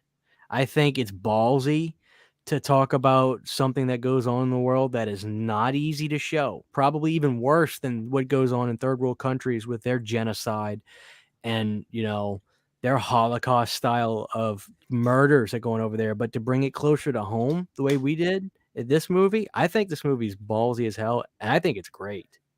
I think First Blood, when Stallone made this film too, all the media and stuff, Stallone's wrong for doing a movie about this. Stallone's wrong for that. It's a movie, and it's a damn action film by one of the greatest stars ever, and it's cruel and it's violent, and it's one man getting revenge for the sick shit that people in this world do and ripping their fucking hearts out. Last Blood is great. So now this has to be the real bookend of this to Rambo, right? Has to be. Well, until they make another one. Well, even with the name Last Blood, I'm like, this would be just a perfect way to finish it, I've never seen this, but just the title alone, I thought this was this is definitely going to be the bookend. It very well possibly could be. He's talked about, he was interviewed and he's like, "Would you do another one?" Oh, maybe, you know how it goes. Now, does it have a bookend? Make another one where he's training Troutman's grandson. Yeah, is it going to be the next? The movie's going to be called Troutman. To be the next Jr. Green Beret. I think Garrett would love this movie. I think Garrett would. Somebody can get me that box set. Let's. I'll watch it for sure. Find me the box set. Dude, I have been assembling my will for my physical media, and I will put you in there for this. Well, what's funny is I went up to Tony and I asked, but it is a little dent. He's like, Tony. I think Tony said, "Oh, I had 4 of them last week." I'm like, "You bastard!" He sold them all or something. But yeah, he had a bunch. He said, "But hey, really quick, this wasn't on the list, and I had never seen it, but I bought it to watch during this Stallone month. Victory." Yeah, I did miss that. That's an older title too. Yeah. Do you know anything about that, Christian? It's not even opened. I just bought it because I was trying to build up my collection. I've seen it, but I couldn't tell you a whole lot off memory. I don't remember feeling one way or the other about it. Not that it was bad. It's been a very, very. Let me jog my memory. Is it 1980? Yeah, I think it was like a soccer movie or something. 1981, I think. Yeah, it was something about them playing the German team. It was good. The only other movie I always like to think about but that never got brought up was The Lords of Flatbush. Was that before Rocky? It was 1974, I think. Yeah. With Henry Winkler in it. Yeah, I just had to have a cutoff. Is that a good one? It's good. It's kind of like the Outsiders kind of thing before the Outsiders. They were the Outsiders. They're the grease-haired, leather jacket wearing. Stallone gets a girl pregnant, and he's in high school still. That's a good movie. And also, A Party at Kitten Studs. We never talked about that. We didn't talk about the Stallone porno, which I have. My wife got it for me. Never seen that either. Christian has it on Laserdisc. VHS, it's DVD. very hairy. He's got the Vinegar Syndrome release. Yeah. It's very hairy, though. But I remember Victory being pretty fun. Now that I remember it. I just remember the soccer game. I remember it was actually pretty good. But Death Race 2000, I would watch before that. If you haven't seen Death Race, I've loved Death Race. Yeah, I've got that. But I'm definitely, I'll have by the end of the week, I'll have Daylight Assassins and Copland for sure. good Those deal. three I'll definitely jump on. But man, this was fun, dude. And you know what, to be honest, again, I have to say, you know, I did Last Action Hero show with Christian, if you guys hadn't seen that on my channel. But man, you definitely even still felt so much more refreshed here, buddy. Who? You. Oh, me? Yeah, like you seemed really like passionate in this chat, and it's just nice to see. No, but it's nice to see that he's able to get this second wind almost, you know, in his sales when it comes to talking about this kind of stuff, because you know your shit, man. So it was good to hear you excited about a lot of this stuff. Now I need Ken and you to get ready for Van Damme. Well, it's in the works. But I gotta tell you something. In the works. There is a lot of direct to video. I know, but you know, doing this, I'm thinking to myself, like, oh my god, we've got to confirm right now an Arnold the same exact way we just did this. And but my whole idea with these months, I'm trying to dive into stuff that I'm not as familiar with. Yeah. So Stallone outside of like Rocky and Rambo. But even still, if we don't do a month, I mean, even just I do want to, even if it doesn't become an Arnold ranking system the same way we just did it, because it just brings me in like, holy shit, like I have just a very different past with Arnold. Like Arnold was everything to me back then, and I must have seen a lot of those movies tons of times, and it's just curious to see what you guys think of them as well. And I could definitely use going back and watching his later stuff again. Like I'm really, I know all of his early stuff, but the later stuff after True Lies to me kind of gets really jumbled. But no, just the thought, because I think it would fit really well in the same kind of setup and the way we did it today. Real quick though, before I let you all out of here, and y'all been super generous with your time, and I really appreciate it. But I did want to rank these, but we're not gonna rank all 43. We're only gonna rank the all times. So the top 7. I want to know what the best of the best is. So what are y'all putting at 7 here? Fuck y'all. Judge Dredd? Yes. There's no lifelines to save you here now. I can tell you number 1. No, you all could unite against me and put Creed at number 7.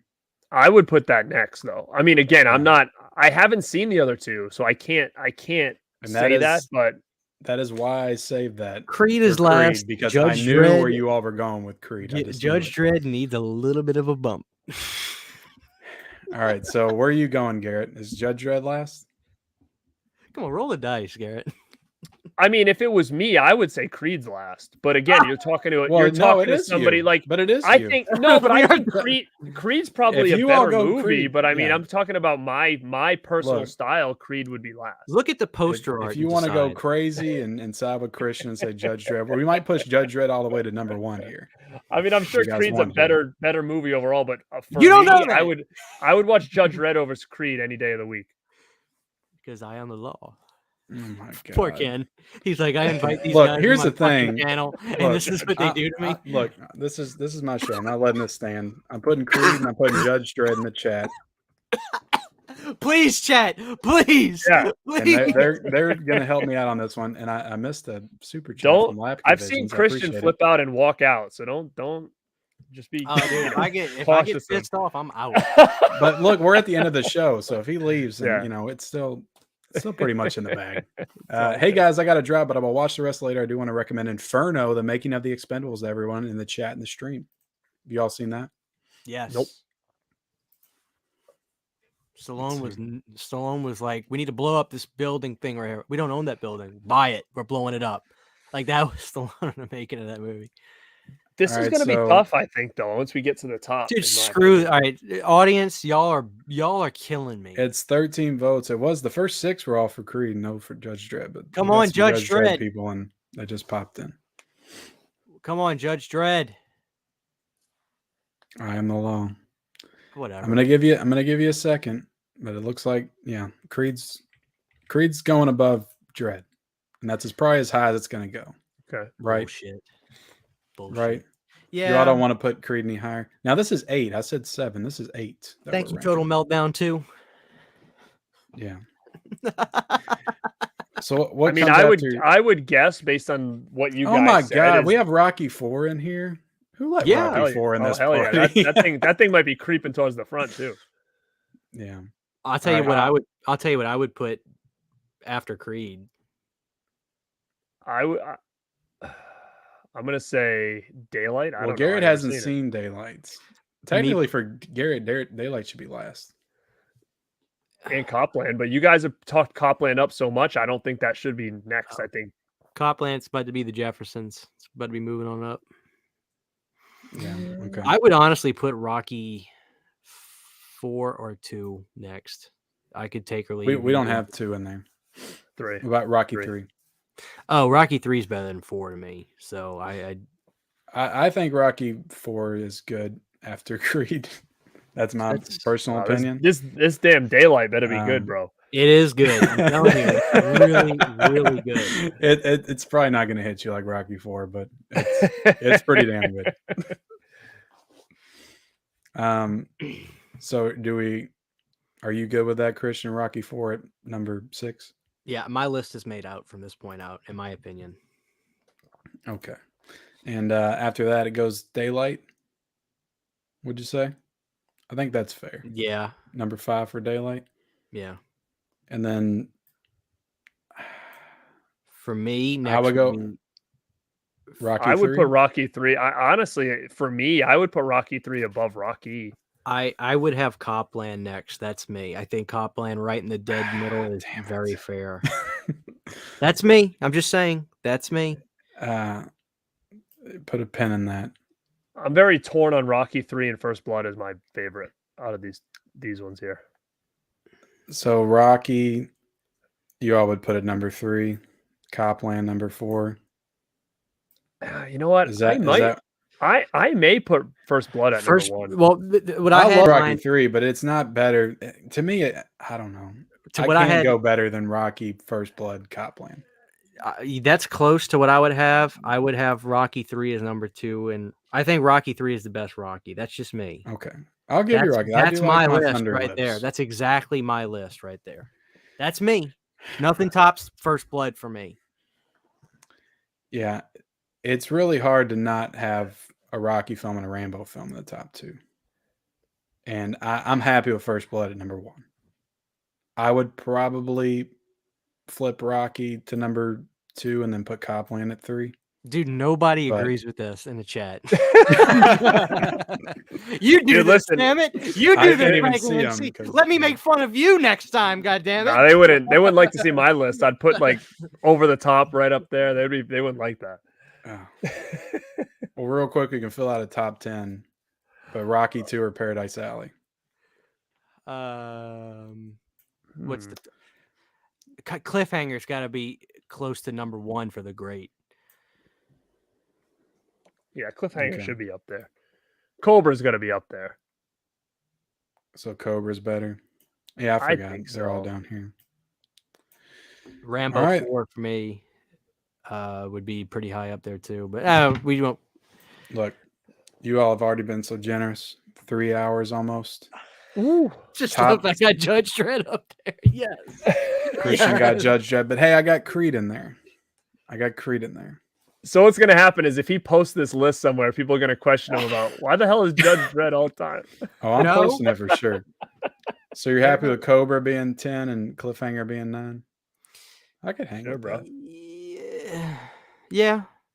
Dude, I just love the fact that I have, Oscar is. I was going to say Oscar's right up there. Honestly, Oscar should be. No, I'm just kidding. No, I love Oscar though. So, Christian we only had 2 in the trash list. Avenging Angelo and the Extractors. You put them there, Christian. Yeah, you did it. That was your dirty work. Are you happy with that? I am. You proud of yourself? I'm very happy. I think this list is pretty spot on with how I feel about all these movies. I mean, I really do. I think, as you can see, Stallone has done a lot of really good movies and a lot of great movies, and I think this list reflects that. Sure. Obviously, it's a subjective list what we have, but look, I mean, there's a lot of great movies in that great list, especially Oscar. Yeah, I will for watch sure. that very soon. But gentlemen, I appreciate your all's time tonight. I'm gonna let you say your piece and let everybody know where they can find you, where they can subscribe and follow, and all that good stuff. And we're gonna get the hell out of here. Christian. Yeah, Planet CHH, guys. Just look it up, Planet space CHH. People call me CHH because my channel's been Christian Hannah Horror for the last decade. Quite frankly, I think I'm about to hit a decade in a month or so. Check me out. I'm just really close to 13K, and I usually don't care about numbers that much. But when you're right there, you just want to, you want to get over the cliffhanger, so to speak. But I got my podcast I do on Sundays, the You Need a Horror podcast. Garrett's been on there with us on one probably the highest rated episode we've done so far, called Horror Sequels, which is really fun. I do Blu-ray reviews. I talk about laser discs, home video stuff. I did a fun video today. Today is the 20th anniversary of Jason X theatrical release in America. So I did a fun video today looking at some of the cool physical media and some of the cool German media books that have come out. And if you don't want to subscribe to me for any of those reasons, Show it off. Show it. I have a baby. Damn Freddy, it. Yes. and that deserves Yes. a follow. I have a baby. Yes. Freddy. So there we go. Planet CHH on Twitter, Planet CHH on Instagram. I have a Facebook, but I don't use it, and you shouldn't use Facebook either because Facebook sucks. That's it. I'm done. Absolutely. Absolutely. I like that tall man you got there in the back too. Oh yeah. Garrett, your turn, buddy. All right, guys. Hey, thank you for hanging out with us for about 3 hours. Totally appreciate it. Talking about Stallone. Man, big Stallone fan in the 80s and early 90s. Guys, you can follow me at Born2BeRad here on YouTube. You can find me on Twitter. I don't hang out on there too much, but I am there. Instagram, I'm pretty strong with, so you can find me at Born2BeRad on Instagram as well. If you check a look back here, I know we were showing shit off, but got a hoverboard back there, got a Chucky doll over there, cool gremlin over there with the 3D glasses. But yeah, come check out my stuff, and thank you, Ken and Christian. This was hella fun, and again, I'm gonna really try to nudge you guys to do an Arnold one because I think it would work really cool with this format. So again, chat and Christian and Ken, Hero. thank you guys so much. It was a fun time. Awesome, man. Yeah, thank you all again. Robert Mooseman says, interesting stream, but a lot of terrible choices for your You know what, Robert? Set up your stream, Robert, so I can watch it and comment about how your picks suck. How about that, Robert? But yeah, guys, I can't stress you enough. Definitely subscribe, follow these guys. Their links are down below, Instagram and YouTube. And I appreciate everybody joining us. This is a hell of a fun time. Appreciate everybody who joined us in the chat. Sorry I didn't get to y'all too much tonight, but good conversation. And I'll see y'all later.